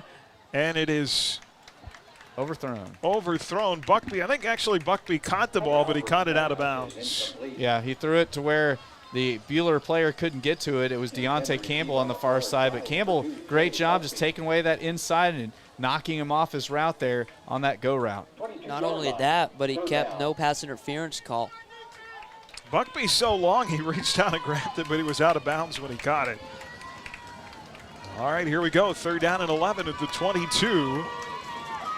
Hunter Alvord out of the shotgun. 3 receivers to the right side, single to the far side. Alvord being pressured and sacked. Go! Picked up by the Crusaders. 30, 25, 20, 10, 5, touchdown! Tanner Touchton with the scoop and score for the Crusaders. You were just saying it a moment ago, Aaron, you wanted to see that pressure on Alvord, and Alvord got dropped like a bad habit, coughed it up, and Tanner Touchton, the senior, was able to scoop and score and take it to the house. And so Buhler gets their first turnover of the night, and they score off the fumble recovery. This game is all about turnovers. That's 3 in the first half with teams combined. It's about 70 yards, 3:28 to go in the quarter. About 70 yards on that fumble recovery for Tanner Touchton, who ran all the way back to his home state of Montana. Actually, he's running the wrong way. Touchton from Montana. Got to run north, young man. Jeffrey boots it through, and Buhler has the lead back. 2 early turnovers on the Crusaders. They get one right there themselves. Pressure on the quarterback, and a scoop and score for Tanner Touchton.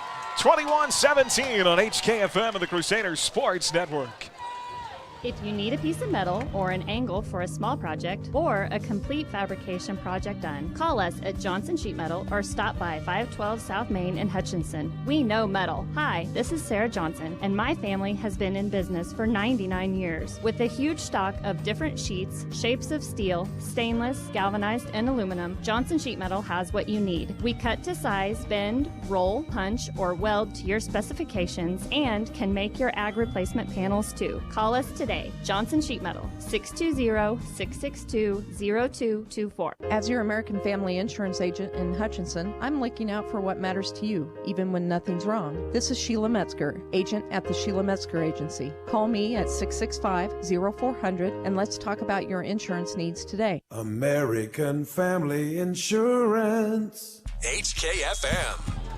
Buhler has scored 14 unanswered here to take a 21-17 lead. And Jeff Neal will kick it off short to the 28th, and then Jaden Gum, boy, squat and hit somebody at the 31-yard line. Alex Lee with the big shot there. He had a big tackle earlier on a kickoff, and so good to see that junior contributing there with a big special teams pop. Cliff, you're talking about momentum, or Chris, sorry. The Crusaders now have the momentum back, and that's going to be the keys to this game. All right. And you guys know you've watched McPherson enough over the years. Don't be surprised if they don't try to take a shot here to try to take that momentum back. Back from their own 33, 1st and 10. When we get onto the field, Marcus Voss coming on late at the 2-tack position. Hunter Alvord out of the shotgun, and some movement on McPherson. There is a flag out. Yeah, we were talking about the special teams. I don't know how many times last week we mentioned Luca Gotti's name, and I got to talk to his mom this week, and she had to be gone. She missed the game last week. She did. Oh. Luca had a fantastic game on special teams. Wow, I don't know how in the world this happened. They threw a flag, and now they're going to give McPherson a timeout? Well, timeout on the field, 3:24 to go here in the half, 21-17. We'll try and track some other scores down for you on our Buhler Dental Care scoreboard. So much on the line tonight. The 2 early turnovers on Buhler, they've recovered from that. They put together a 12-play, 80-yard drive, and the Sam Elliott touchdown run, then they come right back. And as you mentioned, I've just been talking about let's get some pressure on the quarterback, and they folded Hunter Alvord. Tanner Touchton goes about 70 yards for the score, and Buhler to retake the lead, where the momentum has swung both ways tonight. Yeah, both teams have scored off their turnovers, and so the Crusaders lucky, even though they've turned it over twice, to have the lead here late in the second. 1st and 10 from the 33. It'll be Alvord out of the gun. Pressure off the edges. Alvord going to one-on-one coverage. Brock McCurdy! Oh, no. Touchdown, McPherson. Brock McCurdy at the 30-yard line had that ball picked off. He had it picked off. It came out of his hands, and the receiver, the ball up in the air, able to grab it and take it to the house, and that is Jaden Dukes. Well, we talked about McPherson maybe going for it big there, trying to get the momentum back, and like you said, McCurdy had a chance for the pick, but he had it. As a D-back, it's one of those things, it's always dangerous if you can't get the pick of it getting tipped up, and credit to Dukes, he hung right in there and was able to pick it up in the air and take it to the house. Yeah, Dukes being a D-back himself, you always practice those tip drills, so you got to expect the unexpected. Well, Mack comes right back on one play, 67 yards, and retakes the lead.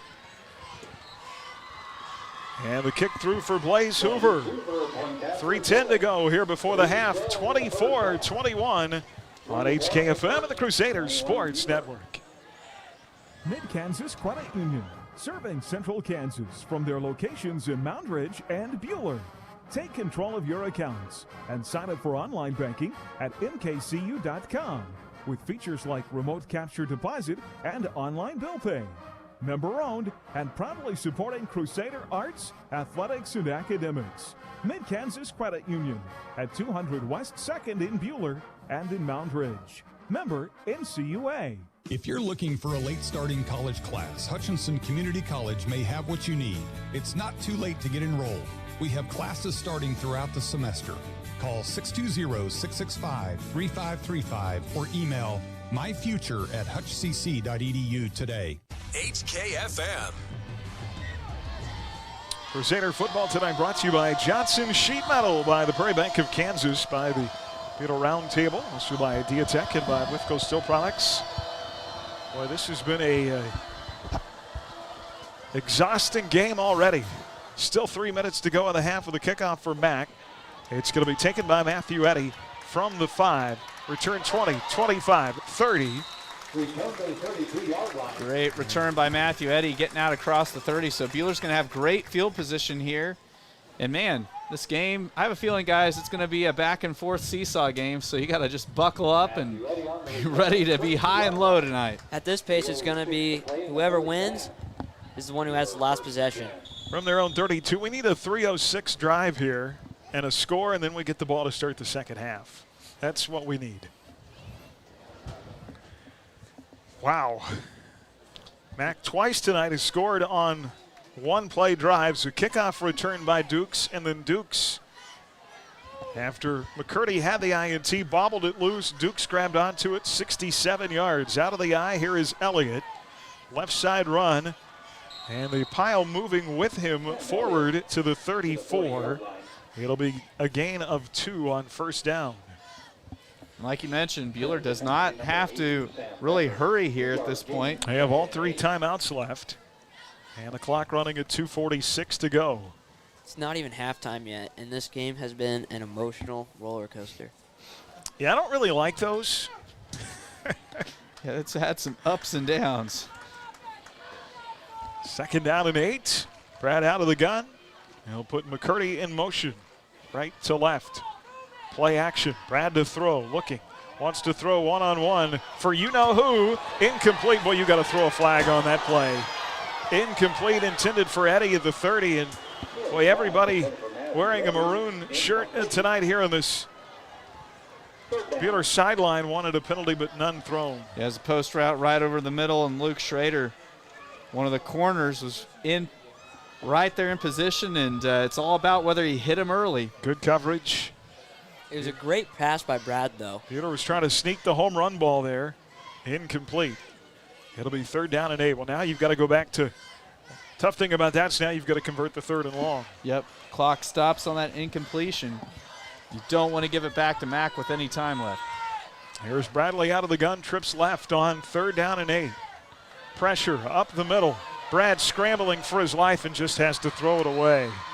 And it'll be 4th down. Buehler McPherson brought the house that time.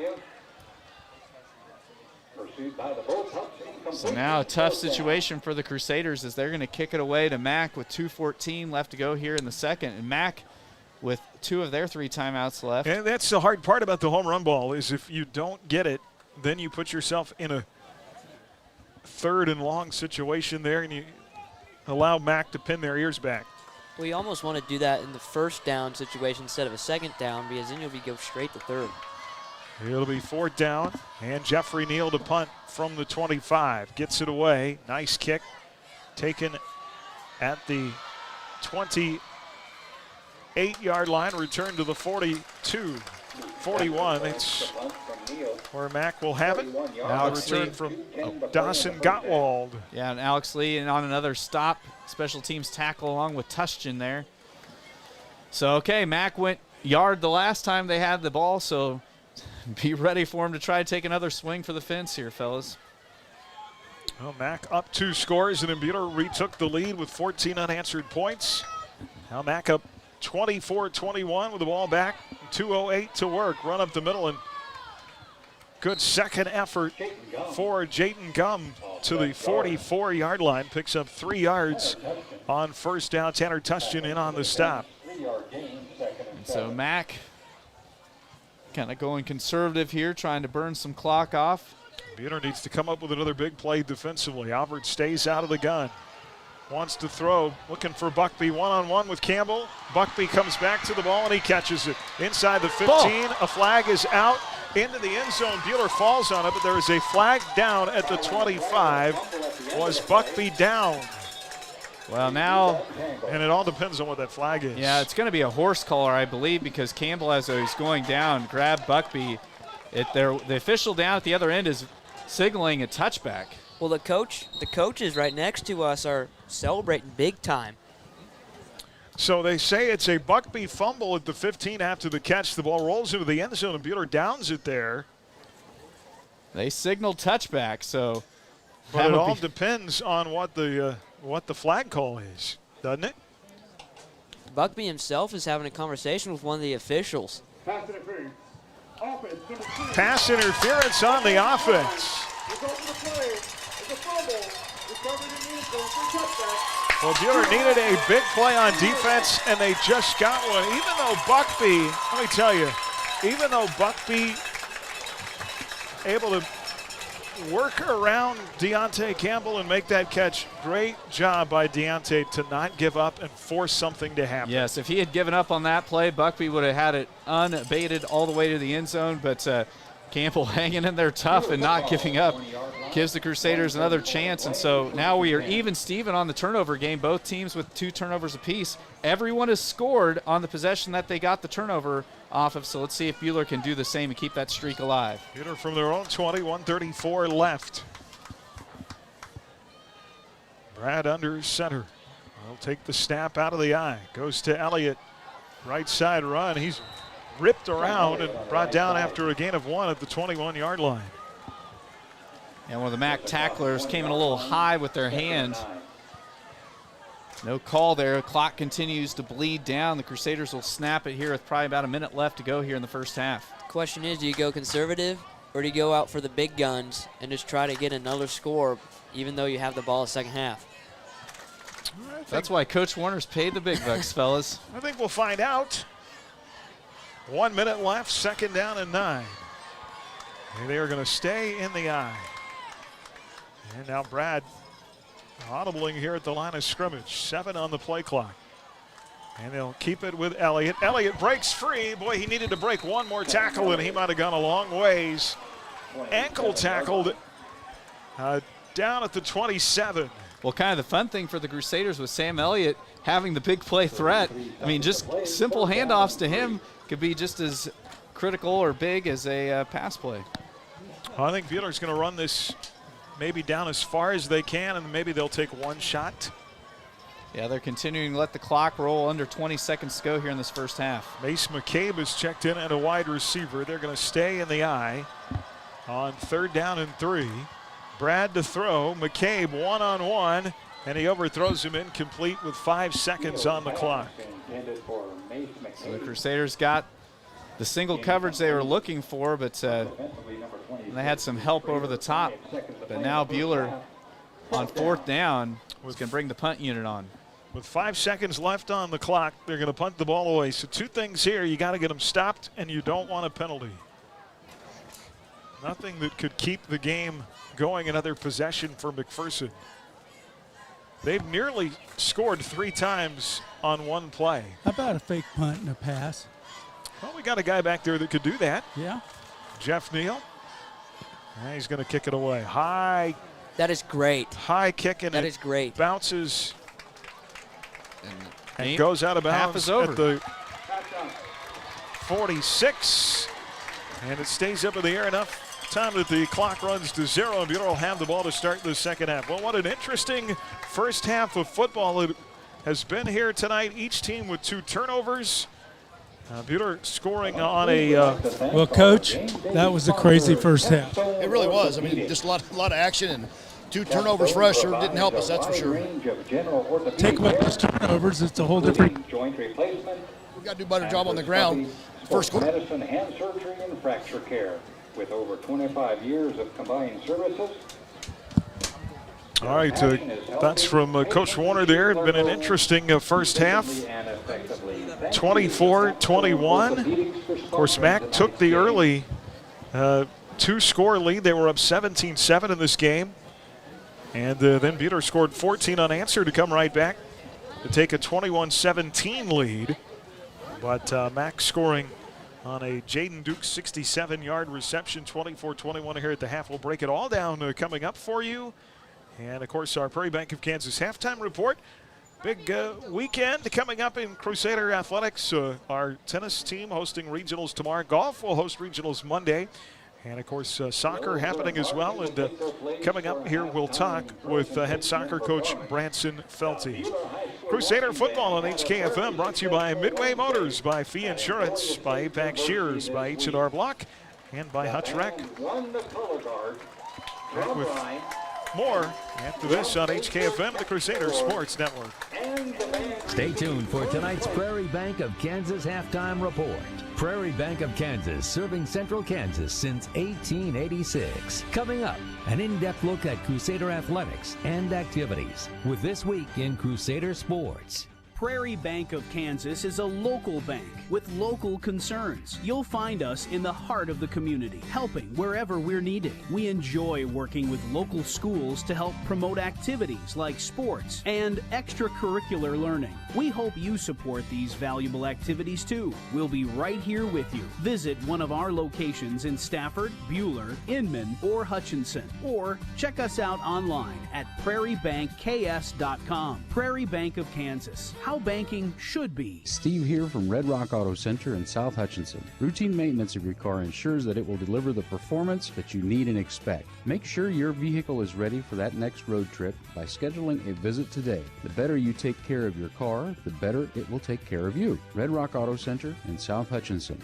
We're here when you need us. Fall favorites are back at Jackson Meat, just in time for the cool fall air. Be sure to try our new caramel dips, peach jam, and gourmet popcorn. Pair these fall favorites with our fresh meats for a one-stop shopping experience. Shop locally with us at Jackson Meat in Hutchinson.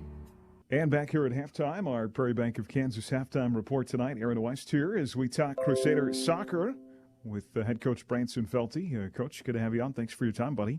Thank you for having me. Well, it's kind of been an interesting season so far. I know you started the year with a lot of youth and had 3 tough losses before you got that first win, but seems like you guys have battled and have grown quite a bit as the season has gone on.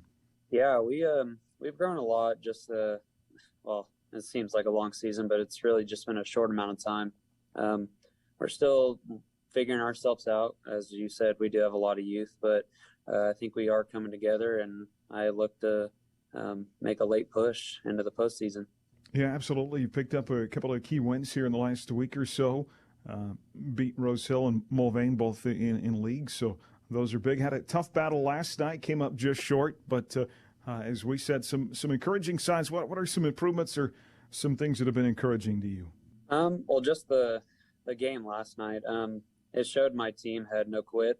We went down 2-0 pretty early, and most teams, especially with how young we are, they can either give up or they can grit and bear it. And they made a comeback. They did the little things right. They got enough to get us back in the game, and unfortunately we just fell a little short. Yeah, it was fun to watch on the varsity side. You guys have the 4 games left. Of course, the big one at home with Mac on Tuesday, Central, Winfield, and Brayton Academy in those final few. What are you looking at here in the last week or two, Coach, the season, and how do you stack up against these last 4? They're all 4 winnable games. Just obviously how we show up and how we prepare for them. Mac's always a tough opponent, especially, the Buhler Mac rivalry thing. So they'll give us a tough one, but we have them at home. So looking to have some nice home support that will help us with that. Central, they're just a big school, so they always have some talent that we need to look forward to. Winfield, they picked up some momentum. They just lost to Augusta by 1, so they're coming off a high, and we'll be playing them a second time, and it's always tough to play teams twice. So, yeah, it's looking to be real competitive towards the end of the season, but I'm looking to see some good results from us. So. Yeah, you'd mentioned to me having, kind of managing kind of managing injuries as the year goes along. And, of course, those are going to happen to any team, but that's certainly one thing that you guys have to overcome. So. Yeah, that's always something that we have to deal with. Missing Cooper Taylor the last couple games, it's hurt, but on the other side of things, I think it's shown our team that we have to come together as one, and we can't rely on one or two key players. And if we play together as a team and as a unit, then, we'll be successful. So 6-6 now on the year. Do you feel starting to gain some momentum? I know the tough loss last night, but came back and tied the game late. You feel some momentum as you kind of make that push toward the postseason? I do. 6-6, I don't see us as 6-6, just with the losses that we've had. A couple of those games go our way, or we change some things, and we're having a better record. But I definitely think we're gaining some momentum. We're starting to find ourselves again, and getting ready for playoffs. So. All right, Coach. Well, big one on the Tuesday. That'll be home against McPherson. You guys haven't been home a lot this year. You had that big stretch where you were on the road constantly. So. Yeah, we had 3 weeks where we were away, so it's kind of nice to play in front of our home crowd again. Absolutely. That'll be Mac in Crusader Stadium Tuesday night, and then back home next Thursday against Salina Central. Coach Branson Felty with us. Good luck rest of the year, buddy. It's been fun to watch the guys grow and to look forward to the end of the season. Thank you. All right, that is Bueller Soccer coach Branson Felty with us here at halftime. And we'll have first half numbers coming up for you right after this. You're listening to the Prairie Bank of Kansas Halftime Report. Coming up, we'll bring you analysis and break down the numbers from tonight's game. Stream HKFM right to your phone with the Ad Astra radio app. Your home for Crusader football. HKFM. If you're looking for a late starting college class, Hutchinson Community College may have what you need. It's not too late to get enrolled. We have classes starting throughout the semester. Call 620-665-3535 or email myfuture@hutchcc.edu today. I have children that are younger in grade school, and then I have high school children who go to see Dr. Ediger. I was super impressed with how he made my daughter feel so comfortable. Dr. Ediger is great with all ages. He does an awesome job. Hi, this is Dr. Corey Ediger, inviting you and your family to call me at 663-9136. That's 663-9136. Or stop by my office on East 30th to make an appointment today at Ediger Family Dental. Their patients come first. 1947. It was the year the McKenzie Paint and Body Shop opened for business. That's over 70 years they've been serving the mid-Kansas area with quality workmanship, excellent refinishing, paint, and restoration. McKenzie Paint and Body Shop specializes in foreign and domestic vehicles. Insurance claims are welcome, and 24-hour towing and recovery service is available. At McKenzie Paint and Body Shop, they take the dents out of accidents. Just over the bridge at 45 Kansas Avenue in South Hutchinson. HKFM. Well, back here at halftime, our Prairie Bank of Kansas halftime report. The Bueller High School Marching Band. Good luck to them in competition tomorrow after sweeping the Marching Festival at Emporia earlier this week. They'll be back on the road 3 straight weekends here in October. Well, Bueller got on the board first in the scoring. Their first drive of the night, 4-play, 72 yards, a 40-yard Sam Elliott touchdown run. Actually 60 yards on that run, made it 7-0. Mac answers right back on the kickoff return, 80 yards for Jaden Dukes to make it 7-7. Then Nathan Hoover picks off a third down pass from Brad Neal. And McPherson drives down, kicks a 25-yard field goal to make it 10-7. Brock McCurdy fumbled the ensuing kickoff, recovered by McPherson. They go 6 plays, and an Aiden Hoover out of the Wildcat touchdown run of a yard to make it 17-7. 2:09 to go in the first. Bueller would score on a 12-play, 80-yard drive from there. A 9-yard Sam Elliott touchdown run made it 17-14 McPherson. And McPherson driving Aiden Hoover on a 4th down fumbles the football, picked up by Tanner Tustin, who goes 70 yards for a scoop and score with the extra point. 3:28 to go in the half. 21-17 Buhler. McPherson then answers right back as they're able to score on a 1-play drive from their own 33. A pass looked like it was going to be intercepted by McCurdy, tipped up in the air, taken by Dukes for 67 yards, 24-21. That's where at the half, each team with 2 turnovers, Christopher, and yeah, it's been a wild first half as we'll look at some of the other numbers. Yeah, taking a look first off at total offense. McPherson with the advantage at the half, 206 yards compared to Buhler's 181 yards, but things pretty even Steven across the board. Through the air tonight in the first half, Hunter Alvord going 6 of 9 with 1 touchdown and 120 yards for Buhler. Bradley Neal going 5 of 11 for 60 yards and an INT. On the individual rushing yards, Buhler outgaining McPherson 121 to 86 on the ground.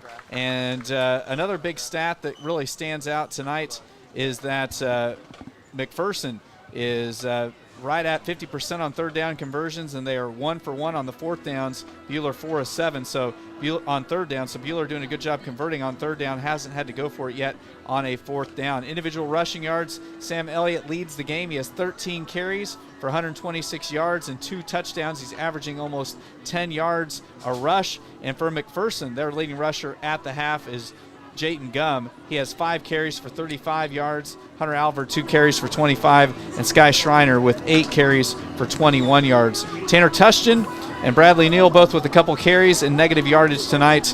And in the receiving corps tonight, for Buhler, Matthew Eddy has those 3 catches for 30 yards. Brock McCurdy, the 1 catch for 23, and Dalen Coffey, the 1 catch for 7.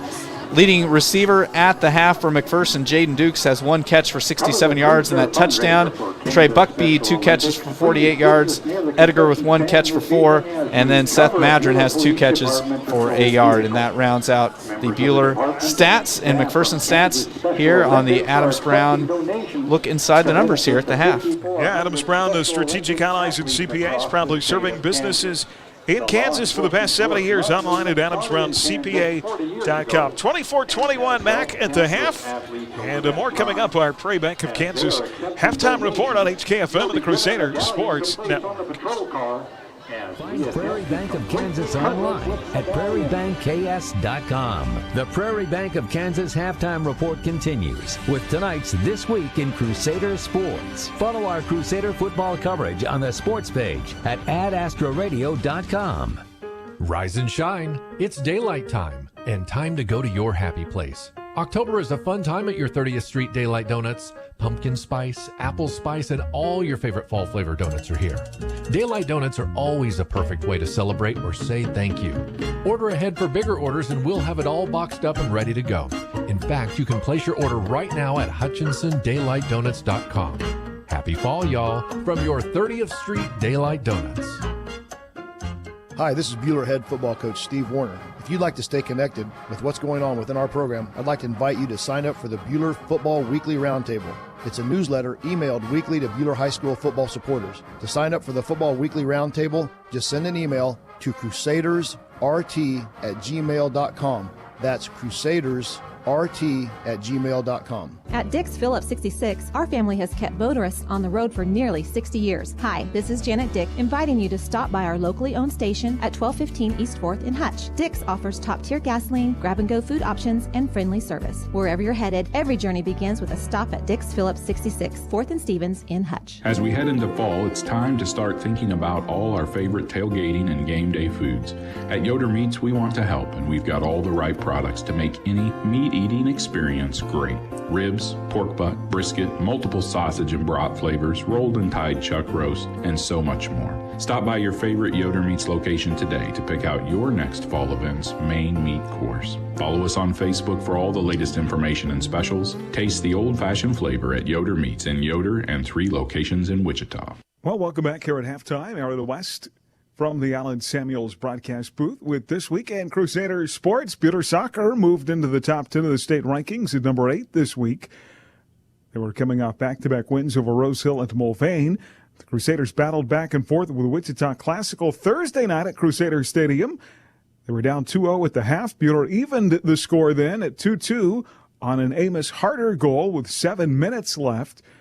2 minutes later, Classical would knock in the final goal of the contest, winning 3-2. The Crusaders, now 6-6, have had to adapt recently to playing without standout Cooper Taylor, who hopes to be back for the playoffs. Buhler will host McPherson inside Crusader Stadium on Tuesday. Buhler Golf placed second in Tuesday's league meet in El Dorado. 4 Crusaders medaled inside the top 11, led by Kelly Cooper in 4th. Our Tyler Adams caught up with the senior after. You got 4th in the league just a couple days ago, and your team took 2nd at that tournament.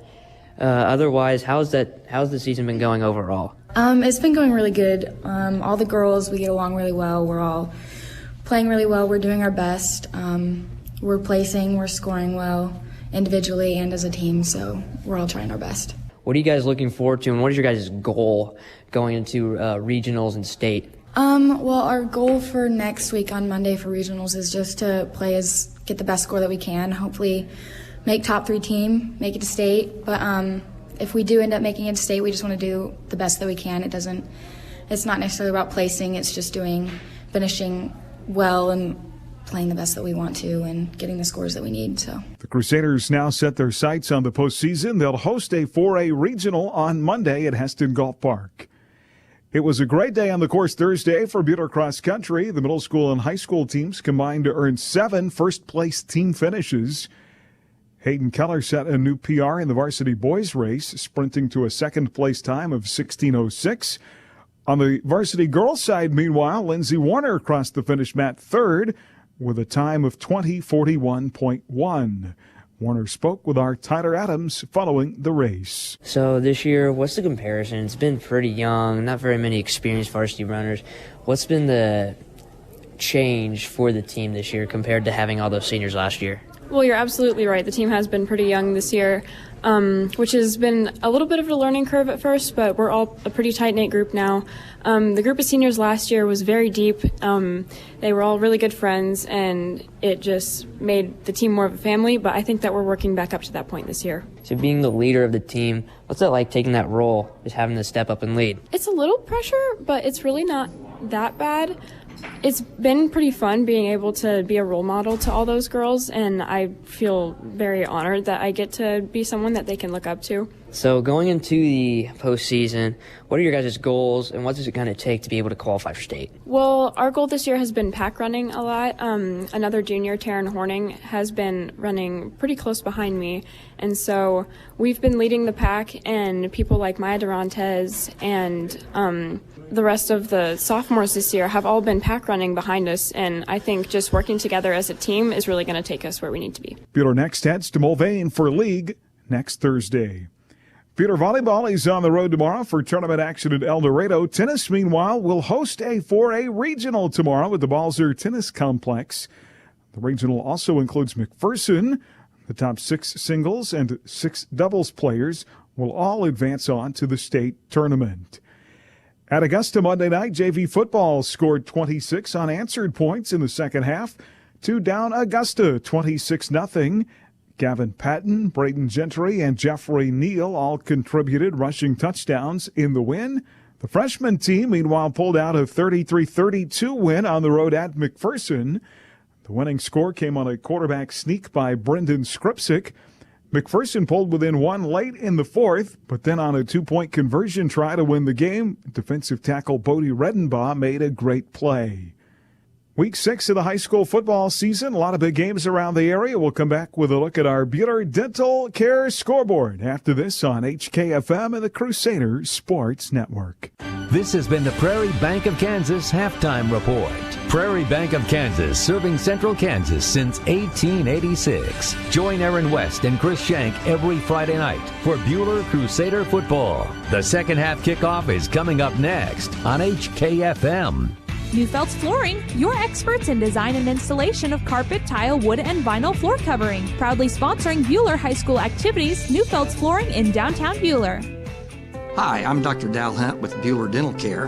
At Bueller Dental Care, we have great registered hygienists to help schedule your family for convenience. You will receive high-quality dental care and build a positive relationship with our experienced staff in a pleasant and reassuring atmosphere. We like to have some fun with you and get to know you while you spend time with us. So be sure to give us a call at 620-543-2768 or email us at drdowelldds@gmail.com. Bueller Dental Care, providing healthy smiles with a gentle touch. An alarming number of Kansas preteens admit to drinking alcohol in the last 2 weeks, which makes it urgent for caring adults to find every opportunity to talk to their kids about the dangers of underage drinking. Research shows when youth have multiple conversations with adults about avoiding alcohol and other drugs, they listen. Underage drinking lowers inhibition and increases the chance of risky, regrettable behaviors. Find tips on what to say at riseupreno.org or on Facebook at Rise Up Reno Prevention Network.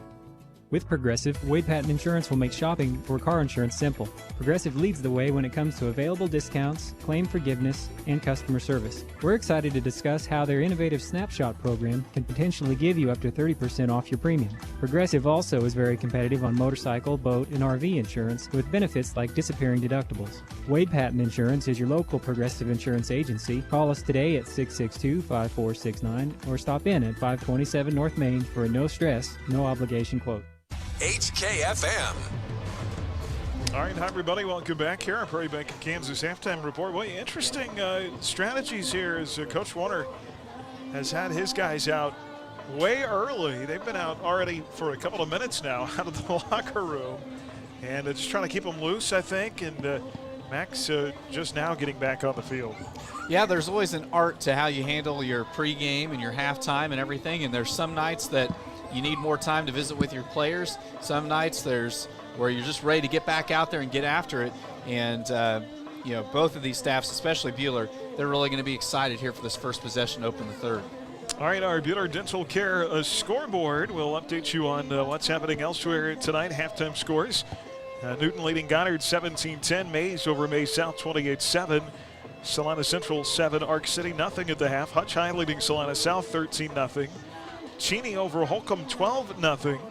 Goddard Eisenhower is up on Arc City 27-14. Gossel 54, Fairfield nothing. Short game there tonight.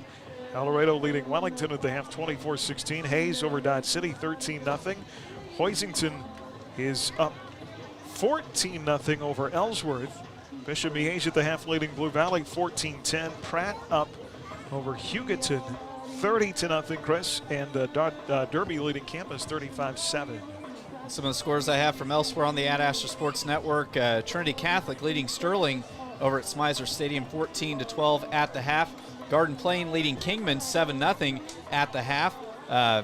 Sylvan Lucas was shutting out Central Plains at the half 30-0. Haven up on Lions 28-7. And then also at the half now, Heston blanking the Halstead Dragons in the Battle of Ridge Road 34-0. All those games heard elsewhere on the Ad Astra Sports Network. A couple of others, Ulysses leading Abilene 7-0. And Norwich over Central Christian 22-12. Mulvane leading Rosehill 19-0 at halftime. On our Bueller Dental Care scoreboard. Streaming tonight online at adastraradio.com. And on the Crusader Sports Network, powered by Next Tech Wireless, because you're mobile and need to stay connected. Well, 24-21. It's a three-point game at the half here, fellas. Thoughts on the second half? Well, for the Crusaders, getting off to a good start here in this third quarter. That's one of the reasons why Bueller was pretty conservative offensively there to close out the half, because they know that they have the first possession here in the third. And so if Bueller can come out and continue having success on the ground, hopefully put together a scoring drive, take the lead, and then see if we can get a stop defensively. And I wouldn't even say they need to score this first drive. They just can't have a 3 and out. They need to have a couple first downs, get the offensive to have momentum. And the defense has been playing pretty particularly well for the most part. Just the one big play, I believe it was Dukes with the touchdown catch. And then being able to stop the run so much. So just being able to start the momentum strong. Mack will kick off here toward the north end zone. Brock McCurdy and Matt Eddy will be back. I feel like I say it all the time, but just limit the big plays by the other team. It's been a game of big plays, though. I mean, it has been. It is. On both sides. Yes, yeah. you don't want to take your eyes off the field for very long because you can miss the score. This will be sophomore Blaze Hoover to kick off from his own 40, end over end, and he booms it. Angling to the far side, it's going to be taken by Eddie inside the 5. Matt returning middle of the field across the 25. Matthew ready to the 29-yard line. And up close to the 29. Let's see if Buter can drive down the field here. They've done it a couple of times tonight. Longest drive of the night, 12 plays, 80 yards. That resulted in an early second quarter score, trailing by 3 here. 11:54 to go in the third from their own 28-yard line.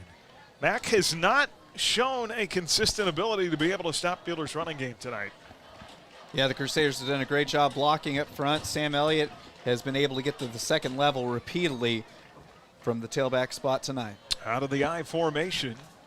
And they will hand it off to Elliott. Inside carry, busts a hole up the middle, 35-40 to the edge. Stiff arms a man at the 45-50 in a Mack territory. What a big boy run. Sam Elliott to the 41-yard line of McPherson. Well, that stiff arm showed a lot of attitude. The McPherson corner here on the near side just got knocked down. They always talk about being the hammer or the nail. Mr. Elliott was definitely the hammer. Well, not only that stiff arm, but then Sam didn't even get tackled. He just ran through Cade Weedle right there. And so just being able to show that sheer power, it kind of was like a Derrick Henry run in the NFL. 31 yards to the 41. Left hash mark, right to left. It'll be 1st and 10 with Brad out of the gun. Wing back to the right. 2 receivers split out right. Brad barks out the signal, gets the snap from Ellis, gives to Elliott. Inside carry across the 40-yard line and down to the 38. He'll pick up 3 on first down. I know it's been a game of big plays. We've talked about that, but Buter can methodically in that running game, it seems like, just chip away yards, and Mack so far has not had an answer. Yeah, I mean, McPherson that time went with a 5-man front. The dangerous thing for McPherson, the more guys you stack on the line of scrimmage, if the back gets past that line, it really leaves you weak, and Bueller's been able to do that repeatedly tonight. Second down and 7. 24-21 Mack by a field goal. Out of the I formation, 2 receivers right side. Brad takes the snap, hands off, little juke move at the line by Elliott. And he gets down to the 35-yard line. He'll be tackled there after another gain of 3. And that's going to set up a 3rd down and 4. And these are the 3rd downs that, you don't have to get the first down right here because you're on your side of the field. You've shown the ability to run the football. So big 3rd down conversion on the way for Bueller in the first half. Remember, we are 57% on 3rd down conversions. That's a good night at the office. Yeah, and it's definitely 4-down territory here. So 3rd down and 4 as Bueller comes to the line on the season. Bueller 51% on 3rd downs. They'll run out of the I. 2 tight ends. And Elliott, he's going to be close to the first down as a big hit at the end of the run. They're about the 32-yard line, half a yard or so short. Yeah, how close does it look down there on the field? 32-yard line, 4th and 1.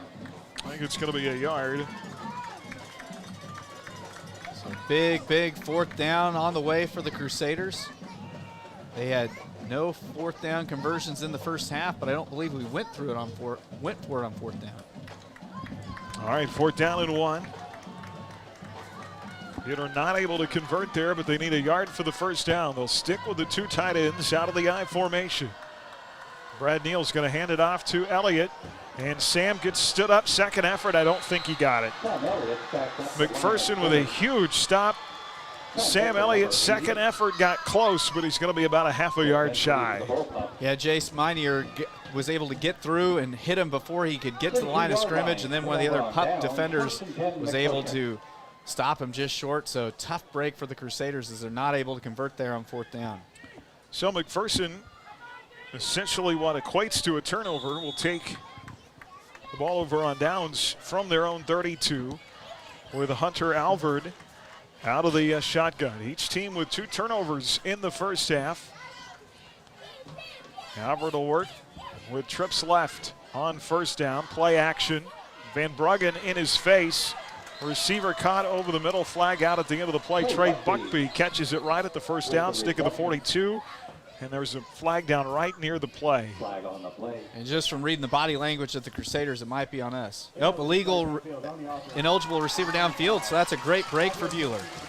Trey Buckby with his first catch of the second half. He had a couple in the first half. Really held him in check so far tonight, for the most part. And that penalty will be the first of the night on Mack. And it pushes him back to the 27-yard line. Yeah, they've really been trying to target Buckby here on these slants. They're going trips to one side and then getting Buckby on the single side. So it'll be first down and 15. Albert with pressure up the middle. He's going to be hit as he throws. Screen pass is incomplete. Looking for Gum in the backfield. And he got knocked to the turf back at the 10. It'll be 2nd and 15. Colin Rowland played that thing perfectly, so now McPherson with a 2nd and long. Pursuing the quarterback. 2nd and 15. Buckby was out of the game. He'll check back in. And big Seth Madron back into the game as well. He had an important first down catch in the first half. So now they get Madron on the trip side here on the near side. Buckby will be split out to the far side in that single coverage. Watch out for Dukes right there in the middle as well. They've got some receivers. They're going to hand it off. Boy, nothing there. Stood up at the line of scrimmage. Driven back to the 26, Jayton Gum. He'll lose another yard and a huge third down coming up. Third down and long for the Pups with 8:44 to play in this third. Patton in on the stop for Buhler, and McPherson already tried to scream earlier on this possession, so it'll be interesting to see what Coach Pavlovich and the Pups dial up here on this third down. Cameron Campbell is going to have Madron on the near side. It'll be Deontay Campbell against Buckby on the far side. On a 3rd and 16 from the 26. Albert with pressure up the middle, scrambling out of the pocket, steps up, flags out all over the place. The ball is going to be caught at the McPherson 40, but there's going to be holding in the backfield, and that'll bring the ball back 10 more yards. Yeah, that one was really, really obvious. Like you said, the Crusaders dialed up the heat that time. Coach Coles brought pressure, and it was able to flush Albert to the near side, and Luke Schroeder caught the pass downfield, but Albert had the extra time because there was some illegal holding going on. And the D-back back there, I think, is actually the safety on the long route that the ball was caught. He really... He really missed his spot right there. He really lost track of himself and where he was. So it moves the ball back to the 10. Wow. It is going to be 3rd and 32. Well, you now don't let him out of jail here. Got to be able to stop him here, hadn't you? It'll be interesting to see if Coach Coles dials up the heat again here.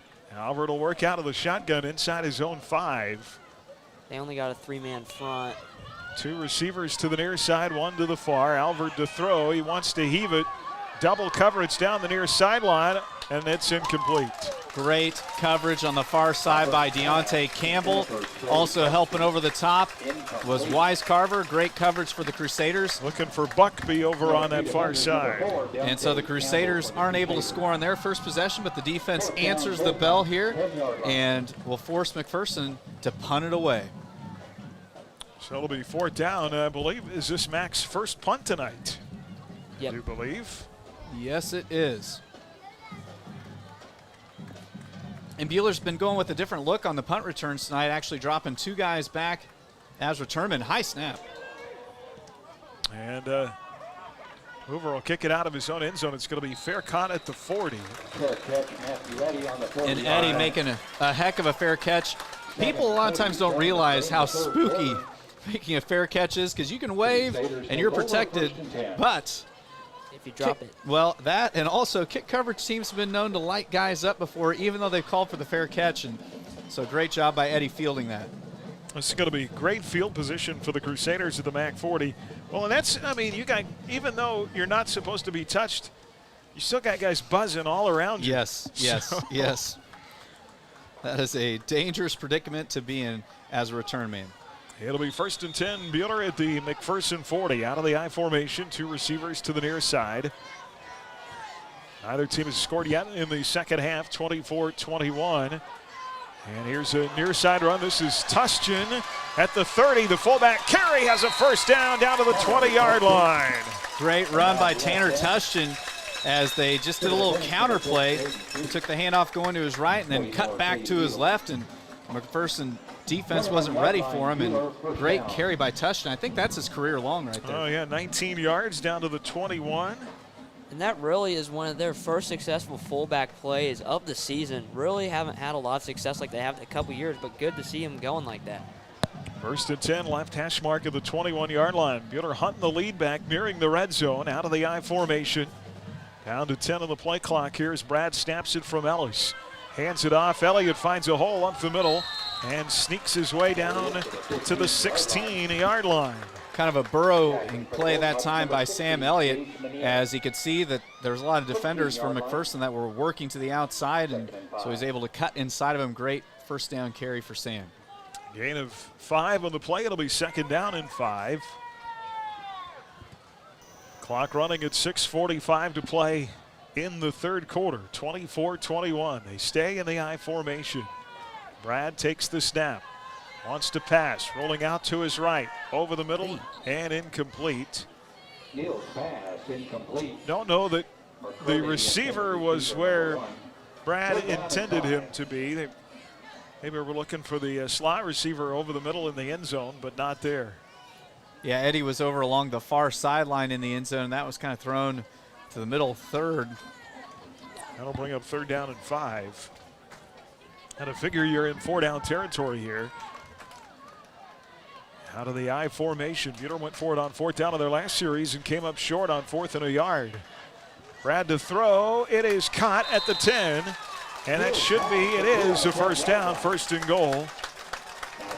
Good coverage over there, but Eddie able to hold on at the 10. Yeah, Eddie ran a perfect route that time. He needed to get across the 11-yard line. He set up shop right at the 10. Knew he was going to get hit, caught it, hauled it in, got lit up, but the Crusaders now have 1st and goal. Yeah, in the first half, Bueller had that 80-yard drive. Coach said it was a thing of beauty, trying to recreate that right now. 1st and 10 at the 10. They indeed are. Here's Sam Elliott trying to bounce to the outside, gets to the 5, cuts back left, and gets down to the 2-yard line. And he really showed his speed that time. Mark him at the 3, 2nd and goal. Sky Schreiner, who's one of their running backs, just made it look like he was really slow that time because of Elliott's cut. Sam's been tearing them up all night. Matthew Eddy's going to check off for this play. Mace McCabe back in on 2nd and goal at the 3. 5.5 to go here in the 3rd. So McCabe and McCurdy, the 2 receivers, out of the I on 2nd and goal. Bueller looking to get back up in this game. They hand it off to the fullback down to the 1-yard line. It's going to be 3rd and goal. Yeah, that time Bradley Neal did a good job of just riding the fullback as long as he could. And Tustin gets it down near the 1. Well, they always say the game's won and lost in the trenches. They're in the trenches right now at the 1-yard line. We need Trevor Cooper to clear some room down there at that 1-yard line. Do some road grading down there. Big 3rd down. You sure don't want to have that pressure of going for it on 4th and goal. Carson Moeller is checked into the game at the 2nd receiver position here. 3rd and goal at the 1. Out of the I formation. And Brad will take the snap. Play action. And touchdown! Brad Neal! Crusaders retake the lead! Crusaders ran the little quarterback boot to the left that time. He faked to the right on the run play, then rolled to his left and was able to scamper into the end zone. And Bradley Neal's first carry of the night is a big one as it restores the lead for Bueller. And now Jeffrey can't talk smack to his older brother about having the only rushing touchdown on the season for the Neals. Bradley rolling to his left into the end zone for the 1-yard score. Jeffrey on for the PAT. It is up and good. 4:27 to go in the 3rd. Crusaders have retaken a 4-point advantage over the Pups, 28-24 on HKFM and the Crusaders Sports Network. An alarming number of Kansas preteens admit to drinking alcohol in the last 2 weeks, which makes it urgent for caring adults to find every opportunity to talk to their kids about the dangers of underage drinking. Research shows when youth have multiple conversations with adults about avoiding alcohol and other drugs, they listen. Underage drinking lowers inhibition and increases the chance of risky, regrettable behaviors. Find tips on what to say at riseupreno.org or on Facebook at Rise Up Reno Prevention Network. Just like Hutch has been synonymous with salt dating back to its discovery here in 1887, Cargill is synonymous with salt. Cargill Salt of Hutch, proud to support the schools of Reno County. Collaborate, create, succeed. Cargill Salt of Hutchinson. HKFM.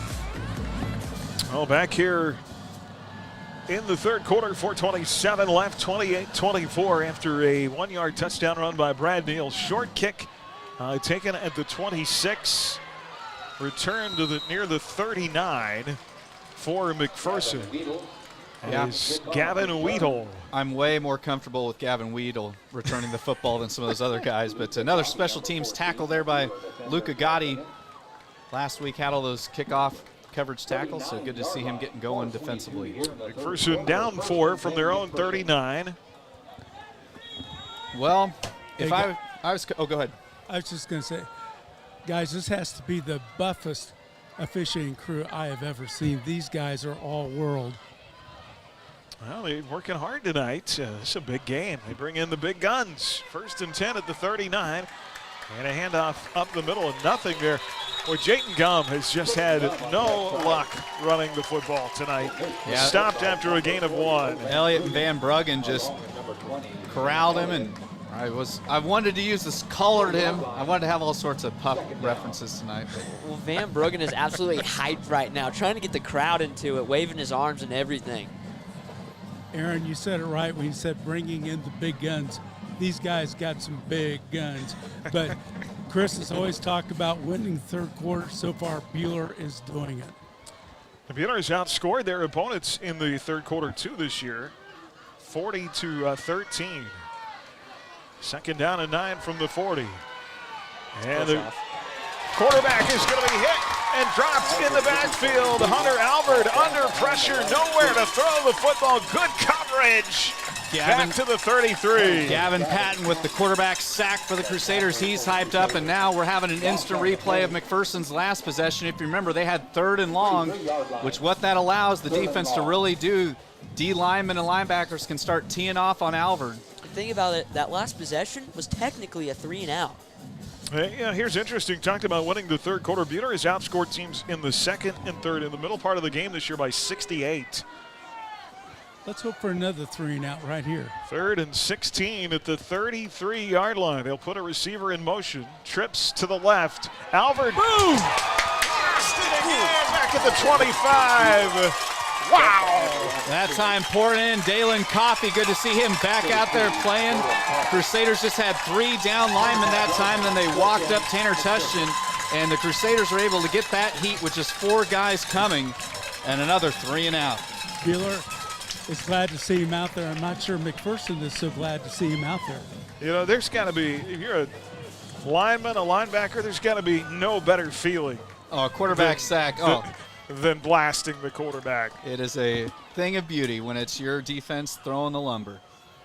All right, it'll be 4th down, and McPherson's going to be forced to punt away here from their 10 off the right leg of Hoover.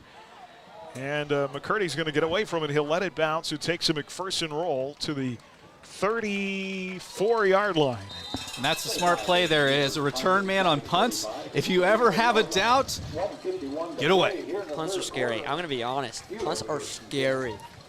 There's a reason why punt return guys, they're very important. They are. They are. You think about over the years when we've struggled sometimes with some of our punt return guys, they've really done an excellent job of taking care of the football. The last thing you want to do is touch the ball and not catch it. Yep, because then it's a live ball. All right, 1st and 10 Crusader offense from their own 34. They scored on their last drive. They go with a score here would be huge. Yes, it would. High formation, 2 receivers right side. Brad takes the snap. Here's Elliott on the handoff. And a McPherson defender, middle linebacker, riding his back across the 35 to the 36 for a gain of 2. That time he took Colin Pearson with him. Well, and the beautiful thing for Bueller right now that we have the lead, we are built for this scenario. Have the lead, grind the clock, run the football. The other thing, McPherson really selling out to try to stop Sam Elliott. They are going single coverage now against the receivers, which should hopefully open up the passing game if need be. Oh, Matthew Eddie to the far side in the slot. I believe that is McCabe out wide on the right side on 2nd down and 8. And they're going to stay with Sam Elliott. Inside run has a hole, 40, 45, and drug down to the 50. 1st and goal at midfield. Javin Alexander with the touchdown saving tackle for McPherson. And right now, this is what Sam Elliott has waited for. You think about last year, he's got a reason to play well tonight. I love watching him run. He is in my Mount Rushmore. Can you have 4? I can have 4. Yes, there's right? four presidents on Mount Rushmore. All right. So he's just so reliable and so dependable. Sam Elliott very rarely loses yards. Fisher, Oden, Allen, and now Elliott. 1st and 10 at the 49. Fullback handoff and no gain by Tanner Tustin. So Tustin gets swallowed up right at the line of scrimmage. Maybe a slight loss there. The Bullpups' last possession, guys, was actually their first possession of not scoring right after Bueller had scored. Or, excuse me, right after Bueller had gotten the lead. Boy, what an opportunity to get up 2 scores here. Brad Neal coming over to the sideline to talk to his coach. And that'll get us to the end of the 3rd quarter. 12 minutes to go here in a packed house, Crusader Stadium tonight in a 4-point game. And a lot on the line. Can Bueller wrestle back the league title? 28-24. Here, Bueller up on HKFM and the Crusader Sports Network. Hi, I'm Dane. I'm a welder here at Superior Boiler, and we are looking for new people to join our team. We are looking for all skill levels. Whether you're just getting started in a career of manufacturing or a certified welder, come check us out. If you think you might be a good fit, we are having a hiring day Friday, October 22nd from 11 to 4 right here at our facility in Hutchinson. You can learn more or register on our website, superiorboiler.com. We hope to see you there. Are you tired of your dusty or muddy driveway? APAC Kansas Shears Division is here to help. This is Derek Fees. Call us and ask us about our asphalt millings. If you are a do-it-yourselfer, arrange for pickup or delivery at your convenience. Call APAC today at 620-662-2112. Hi, this is Dr. Dal Hunt with Bueller Dental Care. You're listening to high school football on Adasker Radio. Well, the big second down play coming up here to start the 2nd quarter. Crusader football tonight. 4th quarter brought to you by Sunflower Electric Supply, by Red Rock Auto Center, Henniger Family Dental, by Phoenix Restoration, and by Schmidt Electric. Back and forth in the first half. Mac had a 2-score lead at one point to 17-7 in this game. Bueller scored 14 unanswered to go up 21-17. Mac led by a field goal at the half, and then Bueller the only points so far in the second half, leading 28-24. 2nd down and 10 from their own 49. Here is Elliott inside carry and gets up to the 47, maybe, 47-yard line. So, boy, an important 3rd down here coming up, fellas. 3rd and about 5. Yeah, because if Bueller isn't really close here, they'd probably be pretty tempted to punt it away. But the interesting play call here for the Crusaders. Because if it's anywhere near the line to gain, I'd say they probably go. Oh, definitely go for it, especially with Sam behind the backfield. All right, Brad's going to be out of the gun. 2 receivers to the far side. Eddie, the lone receiver, to the right side. On 3rd down and about 5. Has time. Let's fly. And another huge catch by the double deuce. Eddie time, and I tell you what, into double coverage, almost triple coverage, because one of the linebackers came over there, and what a great catch there by Eddie, and that just shows the faith that Coach Warner and the staff have in Matthew Eddy to throw that ball there on 3rd and long. 9 yards on this near sideline to the 36, 1st and 10. He made that catch about 2 yards right in front of me. Heavy traffic, great catch. Well, he has been huge tonight. He's been huge here this season. 1st and 10 at the McPherson 36. They stay in the gun with 3 wide receivers, 2 to the left side. And it'll be Elliott trying to get to the edge on the left. It's a race to get there, and he's going to get about a yard. That's one of the best times McPherson's had of defending Eddie tonight. That tells you how good of a night he's had. Brought down at the 36, so call it no gain. 2nd down and 10. At the left hash mark, Buehler going left to right. Mason McCabe will check out. Tanner Tustin, the fullback, comes back in. Well, the beautiful thing for Buehler, even though it's just a 1-score lead, it is a 4-point lead, so Mac has to score a touchdown here, and that clock continues to bleed in the south end zone. It's been a good night for Childs, Regier, Ellis, Miller, and Cooper up front. 2nd and 10 at the 36, clock running, 10:24 to go in the game. Out of the I formation, back to Elliott on the ground. Inside carry, and forward progress to the 31. So he picks up 5, and it'll be 3rd down and 5. Boy, and again, if he gets anywhere close, they will go for it on 4th down, I'm pretty sure. And Sam Elliott just showing his strength that time as the defensive end, Cade Weedle, just got drugged by Elliott for about the last 3 or 4 yards of that game. Well, the thing is, Jeff's hit a 34-yarder, and they're on their own 30, so you might as well go for it right now. All right, 3rd down and 5.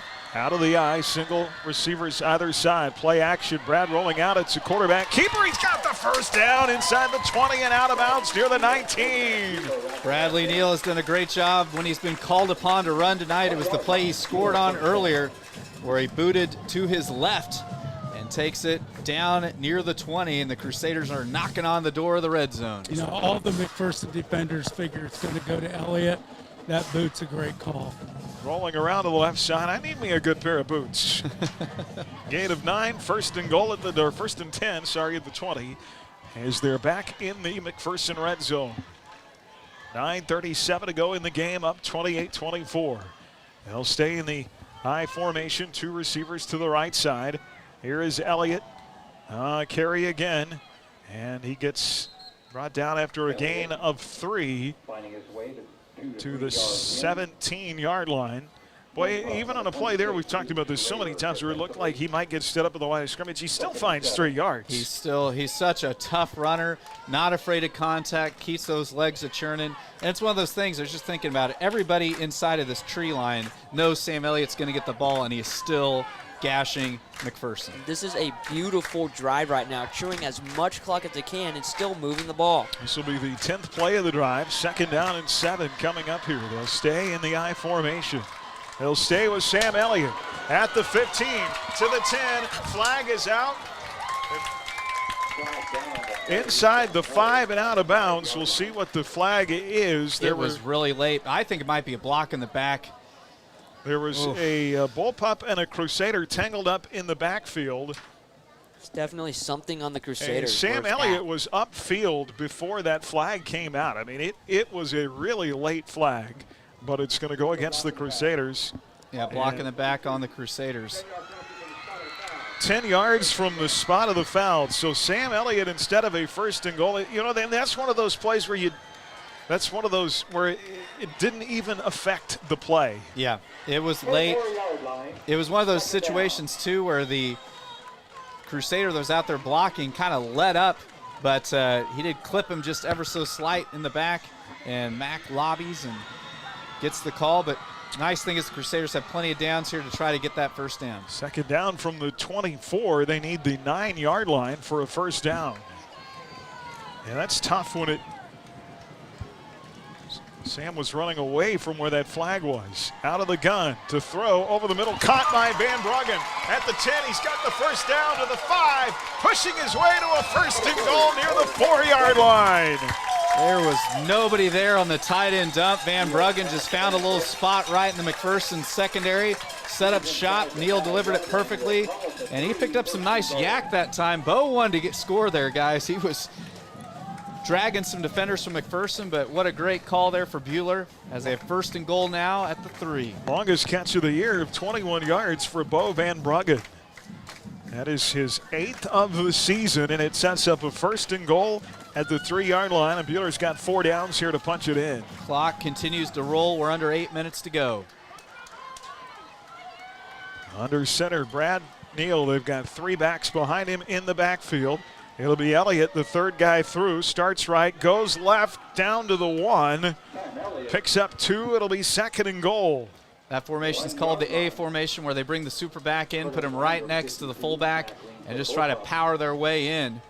2nd and goal. And Elliott tried to cut back a little that time, got about halfway there. As it looks like, is it inside the 1 down there? Oh boy, it's close. 2nd and goal here. Oh, yeah, it is, definitely. 17 on the play clock as they come to the line of scrimmage. 7:05 on the game clock. 28-24. They'll go back to the traditional I formation. 2 receivers to the right side. Brad on a quarterback keeper, waiting for the signal. Touchdown, Crusaders! 2nd of the night by Bradley Neal. Great surge up front. Coach Warner having a lot of faith in that offensive line that's done such a good job of driving the Pups backwards, and the Crusaders go up 2 scores. And that is Neal's 2nd rushing touchdown of the night. I'm having a tough time controlling myself right now, guys. I could not tell. You know, the interesting thing is, a lot of times in those goal line situations, you'll go to a bigger formation up front. It's just the 6-on-6 up front, and our guys beating their guys. Extra point is just good inside the left upright. 6:52 left here in Crusader Stadium. Bueller 35, Mac 24 on HKFM, the Crusaders Sports Network. At Allen Samuels Chrysler Dodge Jeep Ram of Hutch, we know trucks. Whether it's a half-ton, 3/4 ton, or 1 ton, with a bale bed, hay bed, or flatbed, Allen Samuels and Hutch can customize your next truck to fit your agricultural needs. Stop by today on the giant corner of Lorraine and 30th or online at allensamuelshutch.com. Allen Samuels is a proud supporter of our community. Come by, let's be friends. Manufacturing facilities, warehouses, oil, fuel and water storage, grain elevators, product makers, rooftops, HVAC containment, refineries, garages, and more rely on the quality and integrity of WIFCO products. Go to WIFCOSP.com for more. WIFCO Steel Products, the experts in steel fabrication. HKF. And Jeff Neal kicks off to the 20 here after the touchdown drive. 13 plays, 66 yards. 1 yard sneak by Neal, 35-24. Maybe the shortest return of the night for Mac. Yeah, I'm happy every time I see Gavin Weedle returning it. Nothing against the young man, but he's just not that top-end runner like some of those other return men. Mac from their own 31 here, 6:48 left to go. Well, at this point, Coach Pavlovich has got to pretty much abandon the run, doesn't he? They're going to have to start attacking, and you talked about it, Aaron, during the timeout. We are not out of the woods yet. 4 wide receivers on first down. Pressure over the edge, and Albert is going to be hit at the 20. And a host of Crusaders in his face again. Trying to get the number on that truck right there. You know, one of the things that I've heard Coach Pavlovich talk about coming into the year that we talked about in the pregame is this is an inexperienced McPherson offensive line. They're big, but they are not the dominating front that they have been in the past. Exactly. That was Gavin Patton. They've got him lined up as a 2-tech. That's at least his 2nd sack of the night. Toss back to the 23. It'll be 2nd down and close to 20 here. Albert scrambling, steps up in the pocket, on the run, and is going to be brought down near the 26 after a gain of about 3. See where they mark him down. He had to run for his life to gain that 3 yards right there. Deontay Campbell doing a great job scooping up on the run support. Well, that was their first positive play in 4. Held it to the 27 and a gain of 4. It'll be 2nd and third, at about 16 with 5:42 left in the game. Albert out of the gun. 2 receivers to the right, 2 to the left. Buckby split out far to the right side. And Albert's going to be hit again. Good grief, down at the 22. It is harvest day on the quarterback. Wow. Bo Van Bruggen with the sack that time, and the Crusaders front 4 is just dominating the line of scrimmage. They're getting this rush, just bringing the 4 down linemen. Well, Mean Bo Green is having a night again, and everybody is hyped. They're pinning their ears back and going after it. Oh, man, what a job in the second half by the Black Knight defense up front. They've held them scoreless. 4th down and 20. Under 5 to play here. And, boy, be leery of the fake punt. We're going to have a timeout. Timeout, Crusaders. 4:45 left. Want to make sure they have things set up here. Leading 35-24 on the 4th down and long for McPherson. This is Crusader football on HKFM and the Crusader Sports Network. Mid-Kansas Credit Union, serving Central Kansas from their locations in Moundridge and Bueller. Take control of your accounts and sign up for online banking at mkcu.com with features like remote capture deposit and online bill pay. Member-owned and proudly supporting Crusader arts, athletics, and academics. Mid-Kansas Credit Union at 200 West 2nd in Bueller and in Moundridge. Member NCUA. HKFM. Well, Coach Warner calling a timeout there, and if Coach Pavlovich was going to dust off a play from the back of his playbook, right now would be the time. Yeah, we have a little memory of a play. Trickery. Yes, so be ready for something crazy here. The playoffs in 2016, 2017, I believe, 2017. Philly special. I'd rather not think about that. Yeah, that was a tough night. So Hoover to punt from the 10. He is going to kick it away. Bueller has a return man. Eddie's going to fair catch it. Steady Eddie. Anytime is anytime. So reliable. You can trust him with anything. Well, now the beautiful thing for Bueller, with the 2-score lead, right now being a team that has done a great job running the football, things are set up really well for us. McPherson still has their 3 timeouts remaining. I'd like to see a 4-minute, 39-second drive. That would be fantastic. Well, their last drive was crazy long itself. Well, this would put Bueller in first place in the league if they're able to hold on with 1 game left in the league schedule. That is here against Circle on the 22nd. It'll be 1st and 10 from the 41, 4:39 left. Bueller up 35-24 out of the I formation. And it'll be Sam Elliott. Breaks out of a tackle, and as Sam always does, he turns a loss into a gain of about 1. Yeah, he was stopped clear back at the 39-yard line and was able to fight his way forward and still pick up. Yeah, Mac just used a timeout. You know what has impressed me, too, tonight? We talked about what Bueller's defensive front has been able to do, but Bueller has been able to effectively run the ball all night with just their normal I formation front. Nothing fancy most of the time. It's just old-fashioned smash-mouth power eye football. Yeah, that's been a great sign. And one of the things I think that has helped open that up is just our success throwing the football up until this point this year, because there's been some years where we really struggled to throw the football. And this year, with how many different guys have caught it, and, with Bradley Neal only having the 1 pick coming into tonight, we've been efficient when we needed to throwing the football. And so McPherson knows if they completely saw 100% to stop the run, we still have the ability to beat him through the air. All right, McPherson using a timeout. They have 2 left with 4:34 to go in the game. It'll be 2nd down and 10. Brad's going to be out of the gun. 2 super backs set. Oh. Snap is high, and he's just going to have to fall on the football. A miscue there, and a heads-up play by Brad Neal as Blake Ellis, the junior snapper. That one slipped away from him just a little bit, and Brad had to go up and get it. And McPherson will burn another timeout. 4:29 left here in the game. 35-24 Crusaders. 3rd down coming up on HKFM and the Crusaders Sports Network. When disaster strikes your home or business, shop local. Hi, this is Robin Swanson. My husband Ryan and I and our team at Phoenix Restoration are proud to be Reno County's only locally owned fire and water restoration company. When pipes break, fire strikes, or the unthinkable hits your home or business, call us. With over 10 years of experience, we know how to help you recover. Check us out at phoenixrestorationandroofing.com. Phoenix Restoration. We'll help you rise again after your disaster. Did you know that the evaporated salt produced at your local Cargill salt facility is among the purest of all salts? Cargill Salt of Hutch is proud to support the schools of Reno County.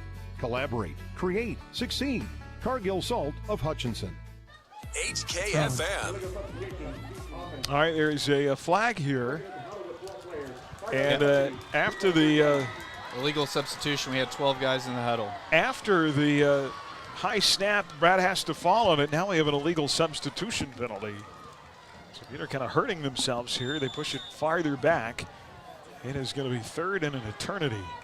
They need the MAC 49 for a first down from their own 29. And they're just going to keep it on the ground with Elliott and concede to punt it away here.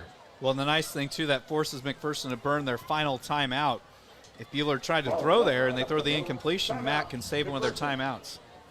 During that play, Blake Ellis absolutely smothered someone. So Bueller effectively ends up on that series losing 10 yards. That doesn't usually work out in your favor.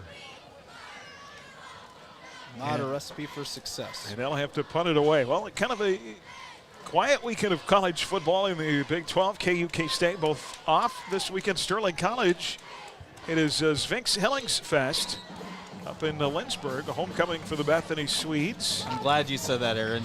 I happen to know, I have a little inside information here about the bagpipe band that's going to be marching in the parade tomorrow. Yes, the City of McPherson Bagpipe Band will be performing. But Sterling College will be in Bethany to take on the Swedes. Oh, there is a football game going on between the Big 12 Traders, Texas and OU. Yeah, it's kind of hoping they both lose. Red River Showdown tomorrow. I agree with you on that, Cliff. 3rd and 19. 4th down, and forever, and they'll have to punt it away. And taken at the 30, return to the 35, and so you were about to say something about Lynchburg. Mac's going to have it here with 4:17 left. I can't even remember, but other than just I can't say Swedish words very well. But, no, that was really a big tackle right there for fellas, because with McPherson needing to score twice here, if they were able to put together a good return, that would really kind of up their chances. The fact that Bueller covered that well, that makes Bueller's road forward even more difficult. Now let's go for some Swedish pancakes. 1st and 10, Mac at their own 35, down 2 scores. 4:17 left here in the game. It'll be Hunter Alvord out of the shotgun, hands it off. Gum bounces off a tackle to the far side and then gets gang tackled after a short gain. Jaden Gum is going to go home tonight. His numbers have been severely hurt. He came into the game averaging 8.4 yards a carry. He will not go home averaging that. Yeah, Deontay Campbell has done a great job in run support as the corner on the far side makes the stop there on Gum right there. No gain. They go no huddle here, and 2nd down and 10. High snap taken by Albert. Wants to throw. Pump fakes. Now goes up one-on-one against Buckby, and a great defensive play by Deontay Campbell. Knocks it away at the 30 of Bueller. Deontay has had such a big night, and you know, Buckby is their main receiving threat, and great job by Campbell. You know, Buckby's only really had one big catch tonight. That big play down our sideline, but then he fumbled the ball, and Bueller recovered in the end zone. Yeah, Bueller's done a great job of taking away the threat of Buckby. Dukes had the one long touchdown catch, but that was one that had been tipped around. 3rd and 10 from the 35. Albert out of the gun, pressure off the edge, thrown. Oh, that was a tailor-made INT. And Cody Weiscarver, his eyes were so big there, and it bounced off his chest. Yeah, there wasn't a player within 10 yards of him. If Cody had been able to pick that off, he would have got some yardage. But nonetheless, my father-in-law used to say, there's a reason why he's a defensive back. He was thinking about returning it before he caught it. 4th and 10. This is the play right here. Albert scrambling, flushed out of the pocket, chased out at the 40, turnover on downs with 3:27 left. Big tackle. Oh, now a late flag comes out. Let's see who it's on. Dalen Coffey made the stop. Somebody said something afterward. Let's see if it was a Mac kid or a Bueller kid. Haven't seen a signal from the referee. Might have been something bad by the Mac players.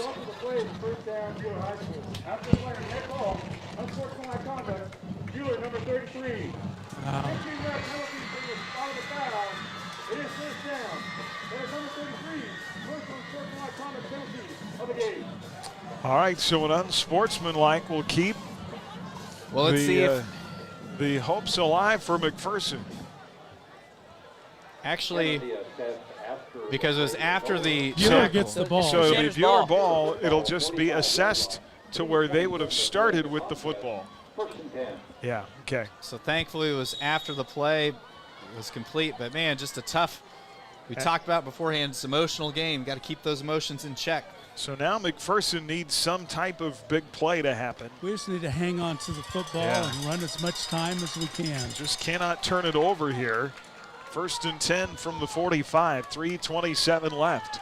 And they'll stay in the eye. It's going to be the fullback who gets the handoff. Progress to the 48-yard line. Tanner Tushton up the gut. And it is Tanner Tushton. By the way, there was a piece this week. It'll be 2nd down and about 6. There was a piece that Keisha did this week on longtime announcers around the state. And boy, we've got one of those, Mr. Steve Schmidt, who has been announcing football, basketball, and track and field here at Bueller High School for a very long time. And just one of the most genuine guys you'll ever meet. Yeah, Bueller needs to borrow a page book from Coach Snyder and run that clock down to like no time on the clock. Yeah, get it as far down. It's inside 5 now. Use as much as you can. 2nd down and 6. There Here's Sam. Sam. First down at the He's going. 35, 30, 25, 20, 10, touchdown! Well, you keep going to the well, you're going to eventually hit water, and Sam Elliott, just a simple play to the outside, breaks a couple tackles and makes Mac pay as he picks up a touchdown and salts this thing away with 2:21 remaining. 52 yards for Sam Elliott. You talked about that Bueller tailback Mount Rushmore group of 4. He is cemented up there, my friend. Absolutely. It has been a joy to watch him play. The kick by Neal is good. 2:28 left. Bueller 42, McPherson 24. Crusader football on HKFM and the Crusader Sports Network. Mid-Kansas Credit Union, serving Central Kansas from their locations in Moundridge and Bueller.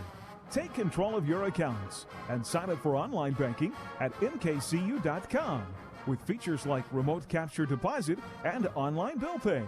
Member-owned and proudly supporting Crusader arts, athletics, and academics.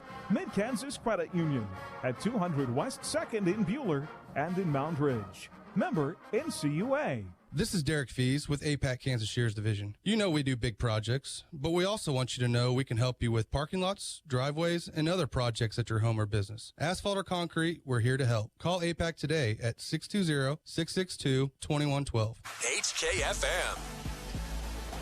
6 straight coming into the night. McPherson had one over the Crusaders. Bueller last beat the Pups to open the 2016 regular season. And Jeffrey Neal will kick it off. Caught near the 25, returned up to near the 35. 2:24 left. Luca Gotti in on another special teams tackle there. But, make no bones about it. You know what Mac's going to try to do here. They are going to try to have an aerial assault here to try to get back in this thing. Well, here's the thing, too, and,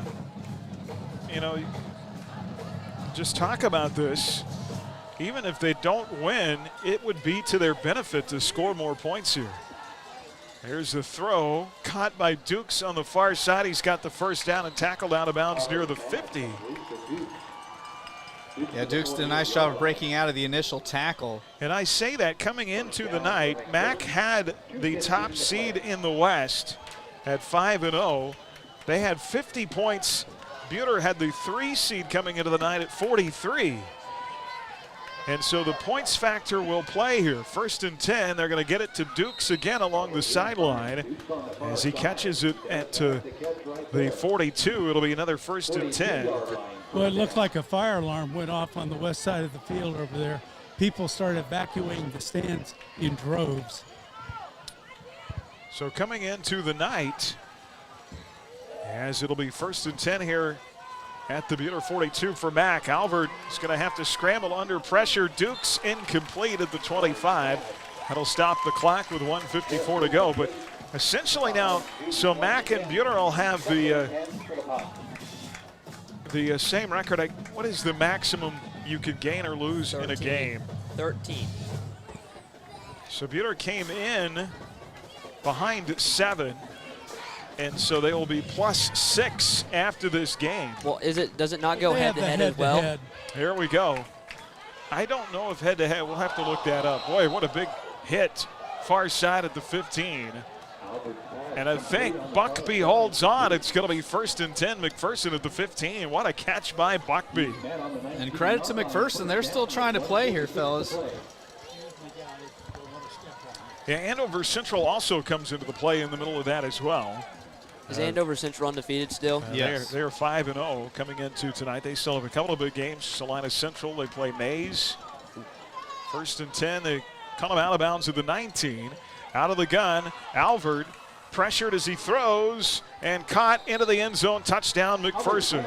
Sam Becker, the big tight end, was able to haul it in and get it back down to a 12-point game with 99 seconds remaining. So Sam Becker with 1:39 left on the clock. McPherson's first score of the second half. I believe the Pups are going to go for 2 here, fellas. Buhler just essentially kind of playing prevent defense out there. That never works well. They are going to go for 2, or the swinging gate, or no. They are going for regular 2 here on the near hash. So they'll go for the 2-point conversion. It is Hunter Alvord out of the gun with Dukes out there. Hunter Alvord being chased, still being chased, back to the 25. He'll sling it, and it is incomplete. He had Buckby. Hunter Alvord did a great job there of keeping that alive, and he actually had a chance to find Buckby in the middle of the end zone. He was flushed out to the 25. Yeah, Colin Rowland did a good job of making him run and try to launch it there. But that's big because, like we said, the points, guys, could be the difference. So nice job by the Black Knights getting the stop there. So 4 plays, 65 yards on that series. McPherson has Mulvane and Augusta left on their schedule. Home against Mulvane for senior night next Friday. Buhler, of course, at Wellington. And then home against Circle. Andover Central playing Salina Central tonight. Then they play at Andover and at home against Arc City. Arc City, who upset Mack by 1 point in the state semifinal in 4A last year to go to the state title game. Yeah, so if Andover Central wins tonight against Central, they will sit atop the West. And this would pole vault Buhler from the 2 seed to the, or from the 3 seed to the 2 seed. Guys, all the Crusaders need to do here is recover this onside kick, and they win the ball game. So 42-30, it is a 12-point game. Yeah, with McPherson having no timeouts remaining, Buhler can take a knee for the remainder of this game.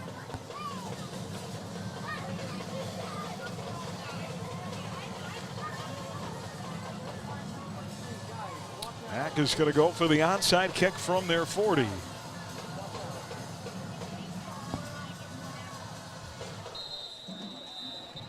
And I believe it's going to be offside on McPherson. So rules on an onside kick, ball has to go 10 yards. And you can't cross the 40 until the ball's been kicked, and a couple of the McPherson coverage guys were across the 40 when it was kicked away. Chris, we experienced that last week at the K-State game. Yes. I was gonna say, this brings back bad memories. Yep. At least there's no reviews like that in high school. So now they'll have to kick it from the 35.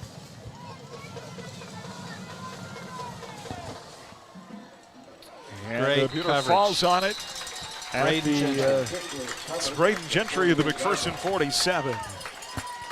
And he did the smart thing. Now they can run out the clock. 1:38 left here from Crusader Stadium. What a game tonight. This will be Win number 260 in the long career of Coach Steve Warner, the all-time winningest coach here in the history of this program. Well, you talk about 2016, the last time Bueller beat Mac in the regular season. That was the last time they played in the state title game. Yep. That was when all these seniors were freshmen. 8th graders. Oh. Played Miege for that state title, and Miege hadn't lost one since. Bueller's going to hand it off on 1st and 10 from the McPherson 47. Kind of surprised we just didn't do a victory formation. Sam Elliott gets 3 to the 44, down to 1:20 to play. Mac can't stop the clock.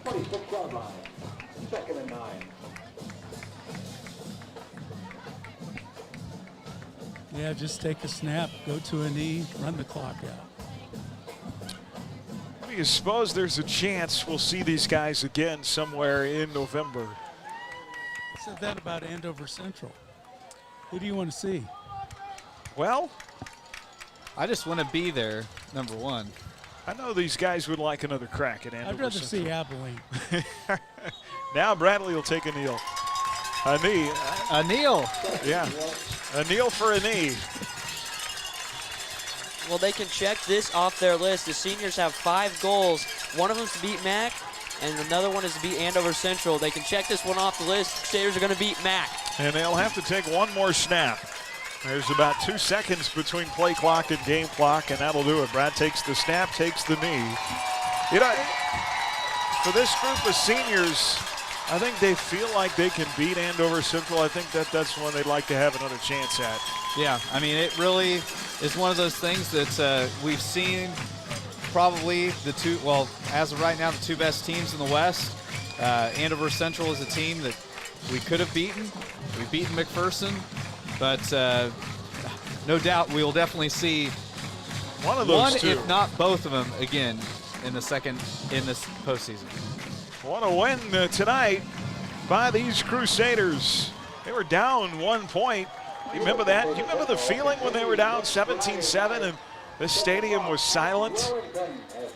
They stormed back, scored 14 unanswered to take a 21-17 lead. They're late in the first half. Mac up 3 at a halftime, but then, boy, Cliff talked about it, winning the third quarter. They dominated the second half tonight. Yeah, I mean, Bueller didn't score on their first possession to start that third quarter, but defensively really battened down the hatches. McPherson had some empty possessions, and the Crusaders were able to win that second half and thus win the ballgame. Something that's really good to see. Great sportsmanship out here between these two teams. You know, it's a big rivalry between Mac and Bueller. Lots of handshakes, lots of hugs as the two teams shake hands in center of the field, but lots of sportsmanship. I don't know, if I asked Coach Warner about this. Here's the interesting thing. I mentioned they came out way early at halftime. It's almost like they had a confidence that they knew, hey, we can come back in this game. We can score against these guys. All we have to do is not beat ourselves. You know, the couple of the big plays McPherson scored on in the first half, Bueller beat themselves. Yeah. Well, we had that 80-yard drive, and I said, Coach, that was a beautiful 80-yard drive, and they had several more of those in the second half. And that was the difference in the ballgame. The fact that Bueller was able to put together some long, sustained drives. Yeah, that first half, that was 12 plays, 80 yards. They had a 7-play drive that went 40 yards. They had another 13-play drive in the second half that went 66. And so Bueller wins it 42-30 on week 6 of the regular season with just 2 left to go now on the road at Wellington. And boy, there's a team that we'd like some redemption against, after what happened here last year. And then home against the Circle T-Birds, who now find themselves even in the league standings. 1 loss with Mac. Boy, how weird is that? Things upside down in the league this year. 42-30 the final. Bueller wins it to improve to 5-1 on the year, 4-0 in the league. Mac falls to 5-1 and 3-1. And our Crusader Locker Room Show begins next on HKFM and the Crusader Sports Network. You've been listening to exclusive coverage of Crusader football on HKFM. The Crusader Locker Room Show is next. Coming up, we'll bring you analysis and break down the numbers from tonight's game. Your home for Crusader football, HKFM. Hi, this is Kathy from Midwest Iron inviting you to help the environment and put a little cash in your pocket by bringing us your recyclable metals to 700 South Main and Hatch. Have questions? Give us a call at 620-662-0551. Midwest Iron, recycling for tomorrow's environment. When disaster strikes your home or business, call your hometown team. Call Phoenix Restoration. Hi, this is Robin Swanson. My husband Ryan and I and our team at Phoenix Restoration are proud to be Reno County's only locally owned fire and water restoration company. When the unthinkable hits your home or business, we are here to help. We'll put our 10+ years of experience to work to help you recover. Check us out at phoenixrestorationandroofing.com. Phoenix Restoration will help you rise again after your disaster. Fire up the grill for football. It's tailgating time. Stop by and grab a party pack or our brought bag sampler. Both are value priced and a great way to feed a crowd. Shop with us at Jackson Meat for homemade tailgating favorites. Fresh, friendly, and local. That's Jackson Meat in downtown Hutchinson. Shoot and score with Hutrex Little Dribblers basketball this season. Registration deadline for Little Dribblers basketball is October 15th and can be done online at hutrex.com or in person at 17 East 1st. Little Dribblers is an introductory basketball league for 3 to 6-year-olds. League is held on Saturdays and includes 30 minutes of practice time plus 30 minutes of a game. Visit hutrex.com or follow Hutrex on social media for more details. Rise and shine. It's daylight time and time to go to your happy place. October is a fun time at your 30th Street Daylight Donuts. Pumpkin spice, apple spice, and all your favorite fall flavor donuts are here. Daylight Donuts are always a perfect way to celebrate or say thank you. Order ahead for bigger orders and we'll have it all boxed up and ready to go. In fact, you can place your order right now at HutchinsonDaylightDonuts.com. Happy fall, y'all, from your 30th Street Daylight Donuts. Hi, this is Dr. Dal Hunt with Bueller Dental Care. You're listening to high school football on Ad Astra Radio. Well, what a night here it was in Crusader Stadium, 42-30. Final Bueller wins it. Last score I could find, Salina Central was up 21-14 over Andover Central with 6:26 left in the game, and then with 3:24 left, Andover Central had it 1st and 10 at their own 36-yard line. Well, that would be huge, and you know, my dad's an old proud Salina Central Mustang, so yeah, that would put 3 teams atop the West standings with a 5-1 record with 1 loss each. Yep, and when you look at the West, I mean, literally, if you're in that top 3, I mean, you're going to be facing a 1 loss or 1 win or a team that's winless in that first round, which the playoffs is such a long grind. The easier route you can make it, the better. And, wow. Why that number 1 seed is so important. If you're the 1, say Bueller gets the 1, that puts Andover Central and Mac on the other side to duke it out in the quarterfinals. Yeah, and so it makes it to where you only have to see one of them, whereas if you're the 2 or the 3, you're going to have to see probably the other 2 upper echelon teams. Yeah, so there is a lot left to play for here as we get late in the final 2 weeks of the season. Talked about a back and forth first half tonight. Both teams had a lead. Bueller led early 7-0. Mac came right back on the kickoff return by Jaden Duke, 7-7. And Brad Neal threw the INT to Aiden Hoover. McPherson with a field goal, 25 yards to go up 10-7. Brock McCurdy fumbled on the kickoff. McPherson recovered.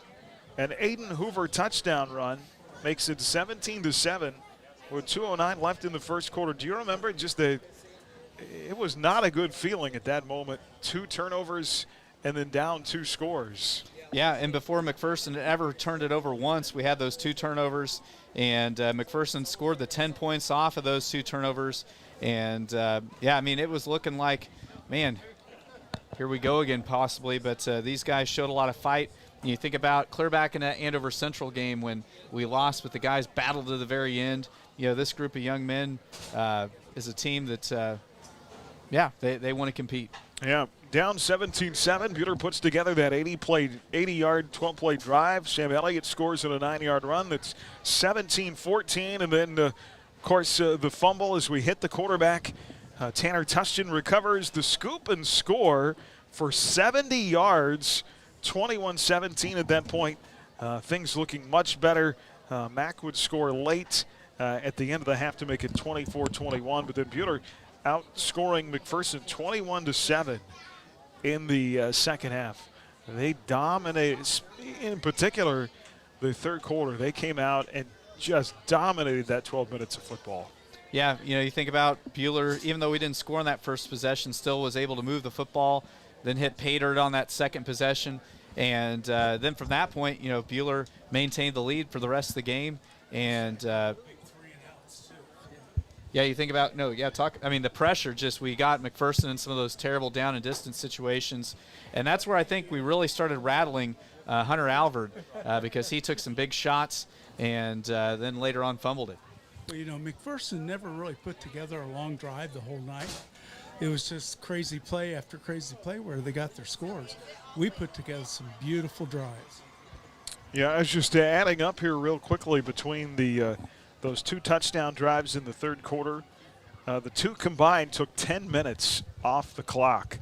And that's what, even if you're a high-powered offense, when you get behind multiple scores, when your opponent is able to use that much time on the clock, that makes it really tough to come back. Well, and it's just such a demoralizing thing. I mean, there's nothing more demoralizing in football than somebody running the football and running it right down your throat. And physically dominating you. Yeah, and that's exactly what the Crusaders did tonight. You think about this, very rarely did they even stop Sam for a little to no gain. I mean, most of the time he was gaining positive yards throughout the evening. And, hats off to, the Crusaders just up front. We blocked so well tonight.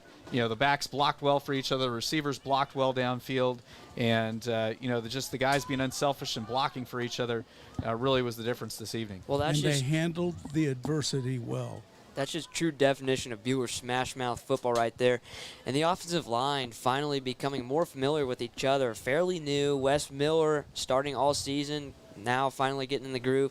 And then Brian Regier gotten his number called a couple times. Trevor not being able to play Andover Central, then all of a sudden getting his number called last season. Mason Jones out for the rest of the season. So now him being able to start the rest of the season, the O-line can become more familiar with each other. Everybody's going to start the same. Everybody's going to play the same. So for them to be able to handle McPherson like they did is absolutely outstanding. All right, 3 touchdowns in the second half by the Crusaders tonight. The 2 runs by Brad Neal, and then the 52-yard score by Sam Elliott. Mack tacks on a late score to make the final 42-30. And I push the right buttons here. We'll get Coach connected in just a minute. Too many buttons. Always with the buttons. All right. I believe he's on with us now. Coach, you got me? I've got you. All right. Well, first of all, congratulations, Coach, on just a fantastic win for your program. And couldn't be more happy for these guys tonight. And the way they came back and you dominated that third quarter to get back control of the game. I'm so pleased with the kids. We handled adversity. We had 2 turnovers in the first half. We were down. We battled back. We had the long fumble recovery. Just a great game and a lot of character by our kids. I'm so proud of them. Yeah, absolutely. It was just a bit of a roller coaster in that first half. You jump out to the early lead on a couple of turnovers. Mack gets the lead. You're able to wrestle the lead back. Mack up by 4 at halftime. But even in that, Coach, even with those 2 turnovers in the first half, it just felt like your offense tonight was able to do what you wanted to do, and you proved that in the second half.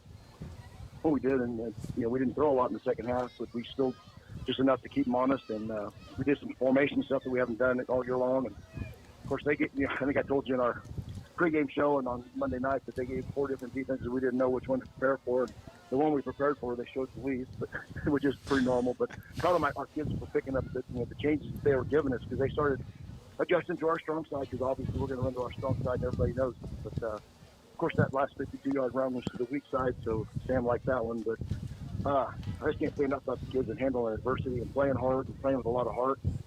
And we beat McPherson. Absolutely. It's been a while. 2016, the last time you beat them to start the regular season.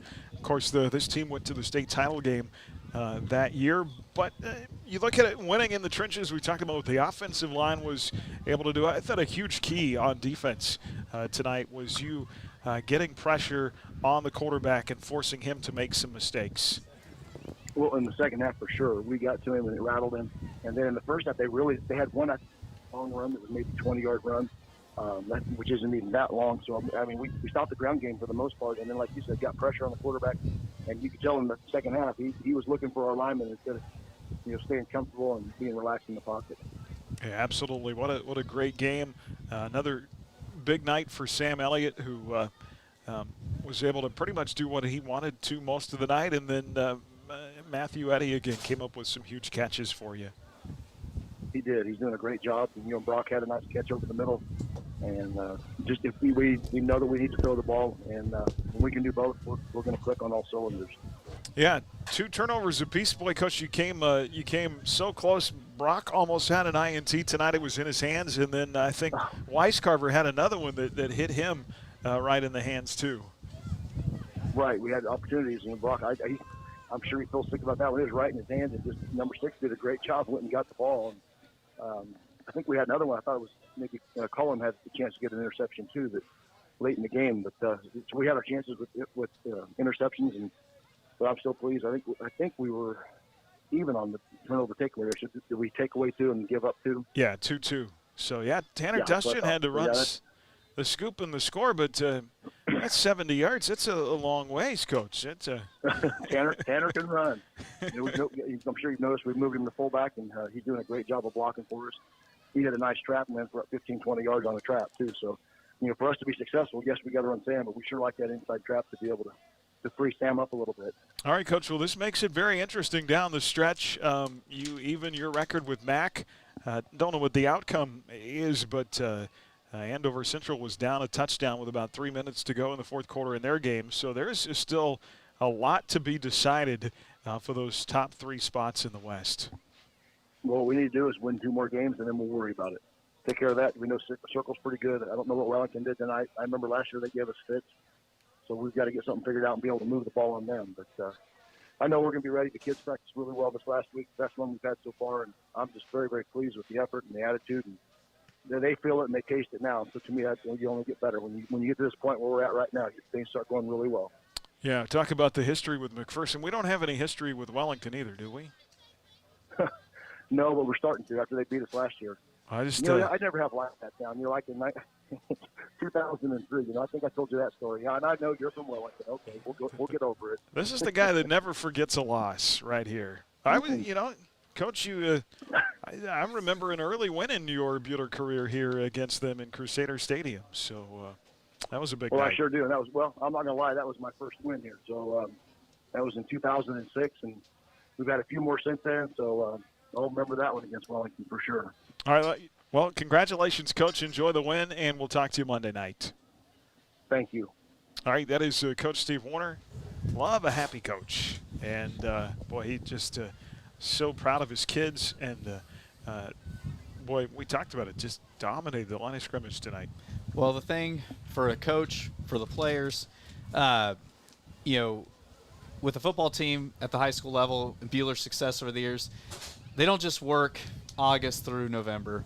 These guys are working on this stuff all summer long, out of the season.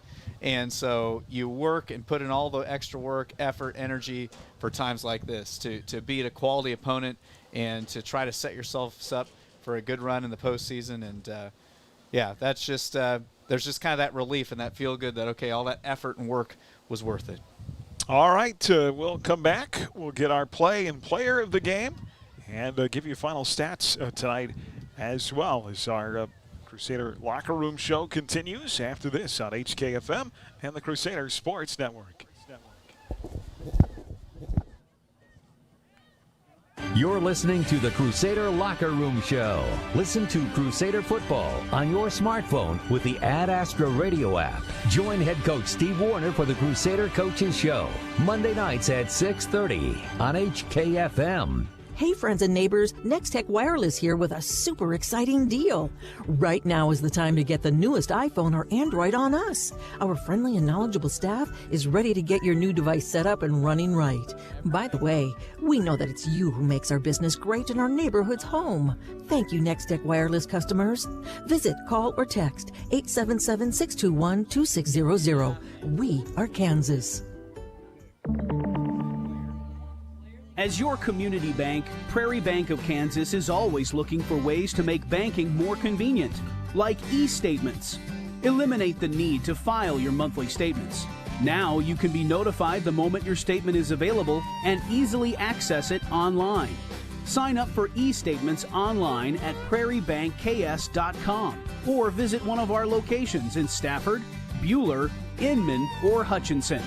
Prairie Bank of Kansas. How banking should be. Some of the most important ingredients are the ones you can't see. At Countryside Feed, we offer consistency. Feed recipes customized specifically for your herd with meticulous formulas to provide reliable nutrition time after time. And traceability, the ability to track ingredients from field to feed to farm. To learn more, go to countrysidefeed.com or stop by and see us in Hillsboro or Mound Ridge. Your livestock need top quality feed. Made with pride by Countryside. Have a smile you want. Come and see us today. We have time for you. Open Friday and Saturday. Hi, I'm Dr. J. You can have the healthy, beautiful smile you deserve. Come see me today at Hutchinson Family Dental. Dr. J. Stuckey. Hutchinson Family Dental. HKFM. Oh, hi, everybody. Welcome back. Our Crusader Locker Room show. Let's get to our play and player of the game tonight. First, our Dix Phillips 66 Phillip of the game. Phillip on top tier gasoline, snacks, and more. Dix Phillips 66, family owned for nearly 60 years at 4th and Stevens in Hutchinson. And we'll take you back to the 3:28 mark in the second quarter. It is 17-14 McPherson at that point. McPherson was driving.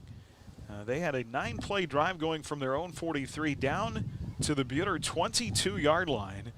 And looking like they were going to really dominate that second quarter. But then the defensive line gets pressure on quarterback Hunter Alvord. They sack him.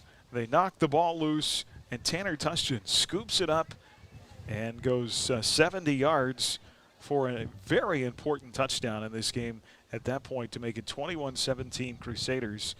So Tanner Tustin with our Phillip of the game, and the guys who caused that fumble, who had a fantastic game. Boy, they got some big pressure on the quarterback in the second half. And our WIFCO Men of Steel tonight is our defensive front, from storage tanks to steel walkways, stairways, and platforms.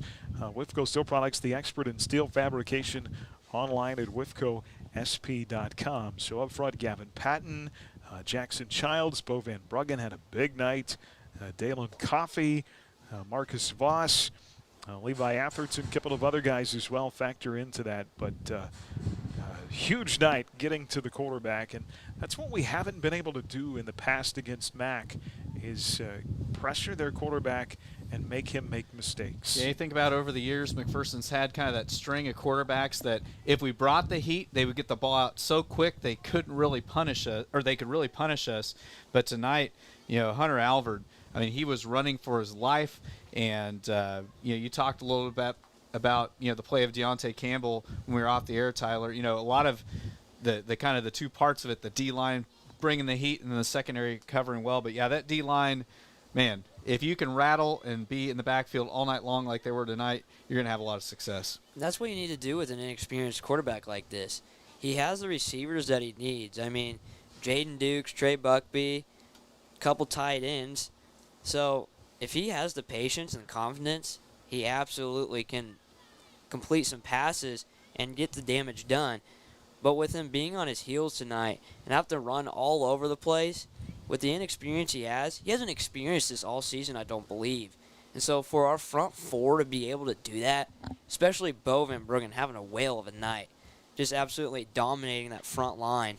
So for them to be able to do that is great, and to rattle this inexperienced quarterback of Hunter Alvord, and it affects it. You can tell. He's out there almost afraid, being able to just scramble for his life. It was kind of like Patrick Mahomes in the Super Bowl last year, unfortunately. But for him to be able, for the D-line, to be able to do that, just absolutely amazing. Anytime you can be compared to Patrick Mahomes, you got to be feeling pretty good about yourself, don't you? Except that one thing. I mean, that's living high there, buddy. Good stuff. Well, congratulations to our Crusaders. Big win tonight. Let's take a look at those final numbers. We'll break them down for you. Brought to you by Adams Brown Strategic Allies and CPAs. Proudly serving businesses in Kansas for the past 70 years. Online at adamsbrowncpa.com. Well, the Crusaders in total offense were losing at the half, but put up some big numbers in the second half. Total offense tonight, Buhler outgains McPherson 382 to 252. Another pretty important stat, Buhler runs off 60 offensive plays compared to McPherson's 44s, and that really kind of factored into that time of possession that we'll talk about here in a minute. Buhler won time of possession tonight by over 10 minutes, and if you do that in a high school game, that's a pretty significant margin. Through the air tonight, Bradley Neal has an efficient night, 8 of 15 for 98 yards and the 1 INT. For Hunter Alvord tonight, he goes 10 of 18 for 185 yards and the 2 touchdown passes.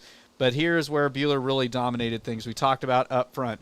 The Crusaders roll up 284 yards on the ground compared to McPherson's 67. Buhler was averaging over 6 yards a carry. McPherson was averaging around 2.5, and that was a big differential there. Getting into the individual statistics for the Crusaders, we talked about the quarterbacks. Go through the rushing. Sam Elliott, leading rusher of the game, 30 carries for 260 yards and the 3 touchdowns, averaged almost 9 yards a carry tonight. Tanner Tushton, who hadn't touched the ball much this year, 8 carries for 26 yards. Bradley Neal had those 5 carries for 2 yards and 2 rushing touchdowns. And for McPherson, Jayton Gum, who had given the Crusaders fits in the past, 8 carries for 36 yards.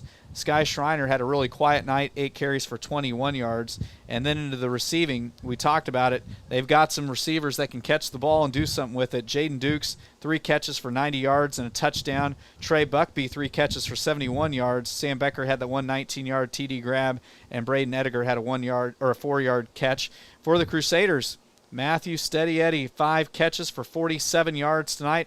Brock McCurdy had 1 catch for 23. Bo Van Bruggen had that big catch down near the goal line for 21 yards, and Dalen Coffey had the 1 catch for 7 yards. And those are some of the individual receiving and rushing yards. And another big stat, Buhler finishes over 50% on third down tonight, 8 of 15. They hold McPherson, though, to 3 of 11 on third down. What did you say that time of possession was? Time of possession, okay. Buhler went 28.5 compared to McPherson's 18:40. Wow, that is a huge difference in the game. We talked about those 2 drives in the second half they scored on that took over 10 minutes alone off the clock. And those are really just kind of backbreakers. And I mean, Buhler at the half only had 121 yards rushing. McPherson was less than 30 yards away from us in rushing yards. And actually, McPherson's rushing totals went down in the second half because there were so many sacks. And to go from 120 yards to almost 300, that shows a good second half on the ground for Buhler. All right, good stuff. Buhler wins it and improves to 5-1 on the year. McPherson falls to 5-1. We'll come back, wrap it up with some final scores right after this on HKFM and the Crusaders Sports Network. Follow our Crusader football coverage on the sports page at adastroradio.com and on your phone with the Ad Astro Radio app. The Crusader Locker Room Show. You're listening to Buhler Crusader Football on HKFM. Hi, this is Jade with IdeaTech. We love bringing internet freedom to the residents and businesses of Buhler, Kansas. IdeaTech is a proud supporter and the preferred internet provider of the Buhler Crusaders. As the Crusaders know, speed wins. We back up our lightning-fast internet with a customer-first philosophy. That means you'll talk to a live person from our offices in Buhler when you call in. If you're not already a customer, go to ideatech.com and click on Check Availability, or call 620-543-5000 to inquire about our services. An alarming number of Kansas preteens admit to drinking alcohol in the last 2 weeks, which makes it urgent for caring adults to find every opportunity to talk to their kids about the dangers of underage drinking. Research shows when youth have multiple conversations with adults about avoiding alcohol and other drugs, they listen. Underage drinking lowers inhibition and increases the chance of risky, regrettable behaviors. Find tips on what to say at riseupreno.org or on Facebook at Rise Up Reno Prevention Network. The medicine shop. When you drop your prescriptions off, the personal care you'll find there will make you feel all better. The meds you need, delivered with speed, the lowest prices guaranteed. Get your prescriptions with no hassle at 14th and Main at the Little White Castle. You'll feel all better at the medicine shop. Erickson Custom Building has a great plan and a budget suited for your needs. Whether it's a new build, a remodel of a kitchen, interior, exterior, or an insurance restoration project, Erickson Custom Building provides quality craftsmanship and superior customer service. We stand behind our work and have lasting relationships with vendors, suppliers, and most importantly, with you, the customer. Erickson Custom Building, proud to support all high school activities. Call 620-585-2816 or visit EricksonCustomBLDG.com. HKFM. Well, hi, everybody. Welcome back on our Crusader Locker Room show. One more time, we'll go into our Bueller Dental Care scoreboard. Bueller Dental Care, your hometown dentist. Online at BuellerDentalCare.com. Well, we believe Andover Central has lost tonight. Salina Central wins that game 21-14. That was in Salina at Salina District Stadium tonight. So there is a three-way tie, potentially a four-way tie for first place. We do not have a score. Wamego and KC Schlegel were playing tonight in Wamego. Coming into the game, Wamego was also 4-1. So if I know nothing about Schlegel. I'm looking it up. I'm one step ahead of you. Schlegel is 0-for. Okay. So I would bet all the rice in China that there's going to be a four-way tie. At 5-1. Actually, my uncle, his family lives in Wamego, so I'm texting him right now. Get on it. So we believe, because of the way the tiebreakers work, Bueller has 55 points. They are +7 on both Andover Central and Mac. So we believe that Bueller is the top seed now with 2 weeks left to go. And Mac and Andover Central tied for the 2 at 38 points each. And I'll have to dig down a little bit deeper to see what the tiebreaker is if you have an even number of points. I'm sure. Wow. Yeah, you start getting all the crazy tiebreakers. But the good news is, as we sit right now, we are the 1 seed. And so then, bottom line, the Crusaders control their own destiny at this point, and that's the spot you want to be going into the playoffs. A little update on that score, actually. It's going to be a four-way tie between 5-1. My Uncle Kane Adams said we left. It was 48-6 with 4 minutes left. So now Wamego can't. They only had 27 points coming into the night, so they cannot catch Bueller on points, but they could. Well, here's the crazy thing. They could pass Andover Central and McPherson. They would actually, if that score holds up, which it sounds like, and with Schlegel being 0-for, Wamego would be the 2 seed. No offense to Wamego, but that would push either Andover Central or Mac back up into the top half of the bracket. That you do not want. Yes, we don't want to see those guys on our side of the bracket. Oh, those dang Red Raiders. They did beat Paola last week, though, which is big. Wamego has, they're at Fort Scott on the 15th, and Fort Scott has only won 1 game this year. Oh. And then they go to Abilene on the 22nd, and we know how that's going to go. Yeah, so Wamego is going to finish with 1 loss, fellas. So it gets very interesting, doesn't it? Yeah.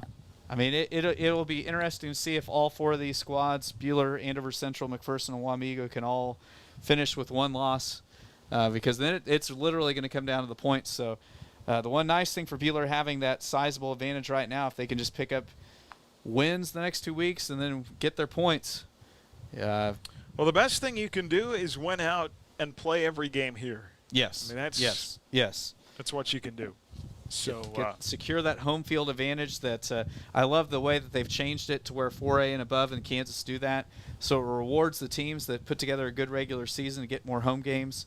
And well, it makes that regular season mean something. Yes, right. No doubt about it. Because sometimes in the playoffs you'll have a crazy, and especially in 4A, there's some boat rides out there, with Ulysses and some of these schools that are hanging around out to the west, or then the east is so spread out from Coffeyville all the way up to Kansas City. I mean, there would be some potential really long trips if they just did the east-west format. Well, when we won the state championship back in 2013, that's Were you born yet? Am I born yet? Yes, absolutely. I'm not that young. I may be small, but I'm not that young. It's been a while ago, buddy. Well, they played Holton home. It's been, I guess, just 10 years. So you were. I was still what were we, Colton? 3rd grade, 4th grade? 4th grade. All right, anyway. Well, that's how it was back then. And when we played Holton had just played a home game in the playoffs, and we had played an away game. Then they came, played, so Bueller got the home field advantage. And I believe, isn't that how that worked out in 2016 as well, when we had to go to May South? Well, back then it was the east-west thing. Yeah. So, trying to figure all that out gives you a headache. But final scores in our Bueller Dental Care scoreboard. As we mentioned, Andover Central did win tonight. Our Salina Central won 21-14. Augusta beat Winfield tonight, 35-20. So big win for the Orioles over the Vikings. Kingman over Garden Plain, 10-7. Scott City beat Smoky Valley tonight, 21-14. Cheney 25, Holcomb 14. Blue Valley comes back to beat Bishop Miege. Bishop Miege could have a losing record going into the playoffs and still win a state title. How crazy is that? 31-20. Lewisburg over Bonner Springs in the east of 4A tonight, 29-7. Pratt beats Hugoton 44-7. Elsewhere, Holton over Hiawatha 48-14. Minneapolis beats Phillipsburg tonight. Scrolling down here to see if I can get some other finals for you. Collegiate over Clearwater 45-14. Collegiate and Andale play to end the regular season in 2 weeks. That'll be quite a game. Inman blanks El Saline 60-0 tonight. Medicine Lodge blanks Pretty Prairie 48-0. Fourth quarter, it was Wamego 48, Schlegel 14. And, Chris, you've got some other scores from our network. Yes. Elsewhere tonight on the Ad-Astra Sports Network, the Swathers roll up a big win over Halstead 54-0. Haven gets their first win of the year, I believe, over the Lions. Yes. 50-15. So Haven kind of had a rough go of it for a while, but a big win there. The Cheney Cardinals pick up a win tonight, 25-14. You mentioned the Inman game already.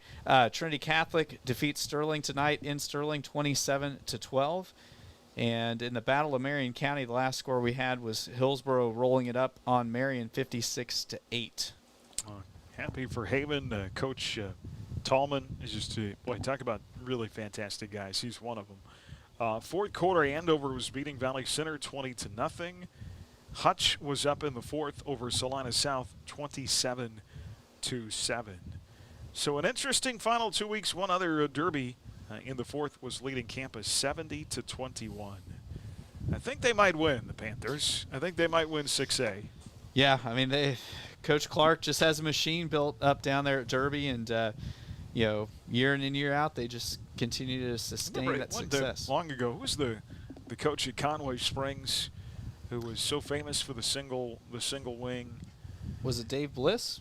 I don't remember. He went to Florida for a while, yes. And then he came back to Derby and tried to play the single wing in 6A, and it didn't work too well. Yes. They didn't take long to abandon that. 6A single wing is great in smaller man football, not with the big boys. Well, speaking of machine, Chris, Inman has allowed 3 points all season. 3. Teutons are good. Yep, and in that 1A West, Sedgwick will be one of the teams that maybe puts up a little bit of a fight, and of course they're league rivals. And but yeah, the Teutons, Jace Dirksen, I just keep hearing about him all the time. And I don't know, they'd have to get a little more creative to do this, but I'd love to see him reward those teams like, down in those, and to get rid of the East-West thing so that Inman doesn't end up at Elkhart in the playoffs. And I just reward them for what they've done in the regular season, I guess, is what I'm trying to say. Yep. No doubt. We'll see. But all right, fellas. Well, an interesting 2 weeks coming up with 4 teams at 5-1 in 4A. Only one of them will get the number 1 seed. And right now, if Buter wins out and takes care of business, they are in the driver's seat. And I like the way the schedule sets up to finish the year. So. Yeah, and talking about schedules, I don't know if you guys, I know Aaron's looked ahead. I don't know if you guys have looked ahead, but beginning next year we start a new cycle, and it's going to be a little different because we will finish the regular season with McPherson. And, man, that's something that as a coach, I wouldn't care for that very much because you want to maybe have a chance to kind of catch your breath and lick your wounds a little bit before you go into the playoffs. Now it's going to be one of those things that the knockdown drag-out will happen right before the playoffs. But, yeah, it'll be a fun schedule. And, the big move, El Dorado moving back down to Division IV, or not back down. It'll be the first time ever that they've been in Division IV, and Mulvane coming back to Division III. And so some schools we haven't seen in a while. Rose Hill will be back on the regular season, and Great Bend. Yeah, Mulvane and Circle swapped a few years back, and Mulvane's coming back up. So, hey, good luck this weekend to our Buter tennis team hosting regionals tomorrow. Play should begin around 10 a.m. tomorrow morning here at the Balzer Tennis Courts, and I believe our CSN boys are streaming tomorrow. It's going to be a long day. So good luck to that group tomorrow. Good luck to our golfers on Monday. Thanks to Callie Cooper, who came on at halftime with us tonight. They'll be golfing. They are hosting a 4A regional Monday at Heston Golf Park, and so good luck to them as well. And one more congratulations I want to say, just a shout out, talking about other sports. Of course, our ladies soccer team's had so much success here in recent years. And last week, Jesse Furneaux, Buter grad, who's now a freshman goalkeeper for Pratt, was the NJCAA Goalkeeper of the Week. Pretty cool. Yep, awesome to see the Crusaders excelling in so many different areas. And I know you talked about it, the band, they've got a long day tomorrow. They're heading up to Kansas City to compete. And lots of Crusaders going lots of different places this weekend to represent the maroon and white. The Bates and Lions, I know that, for our fellow CSN broadcaster, Caden Warner. Good luck to them, too. All right, fellas. Well, thanks so much. Good job tonight. We'll see you in Wellington next Friday. Sterling College basketball or football coming up on the network tomorrow afternoon from Lindstrom Field in Lynchburg. The Warriors take on the Bethany Swedes. That'll be a 1 o'clock kickoff, I believe, 12:30 for pregame with Scott Hogan.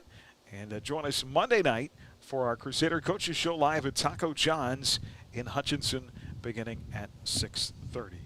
Buter wins it 42-30 tonight over McPherson. For Cliff Shank, Chris Shank, Tyler Adams, Colton Hines, and our studio producer, engineer Heath Schroeder, Aaron West. Have a great weekend. You've been listening to Crusader Football here on HKFM and the Crusader Sports Network. Allen Samuels, Chrysler Dodge Jeep Ram and Hutch are proud supporters of high school sports. And of course we are proud to support our community any way we can. Good luck to all of our athletes this season. We hope you have a fun and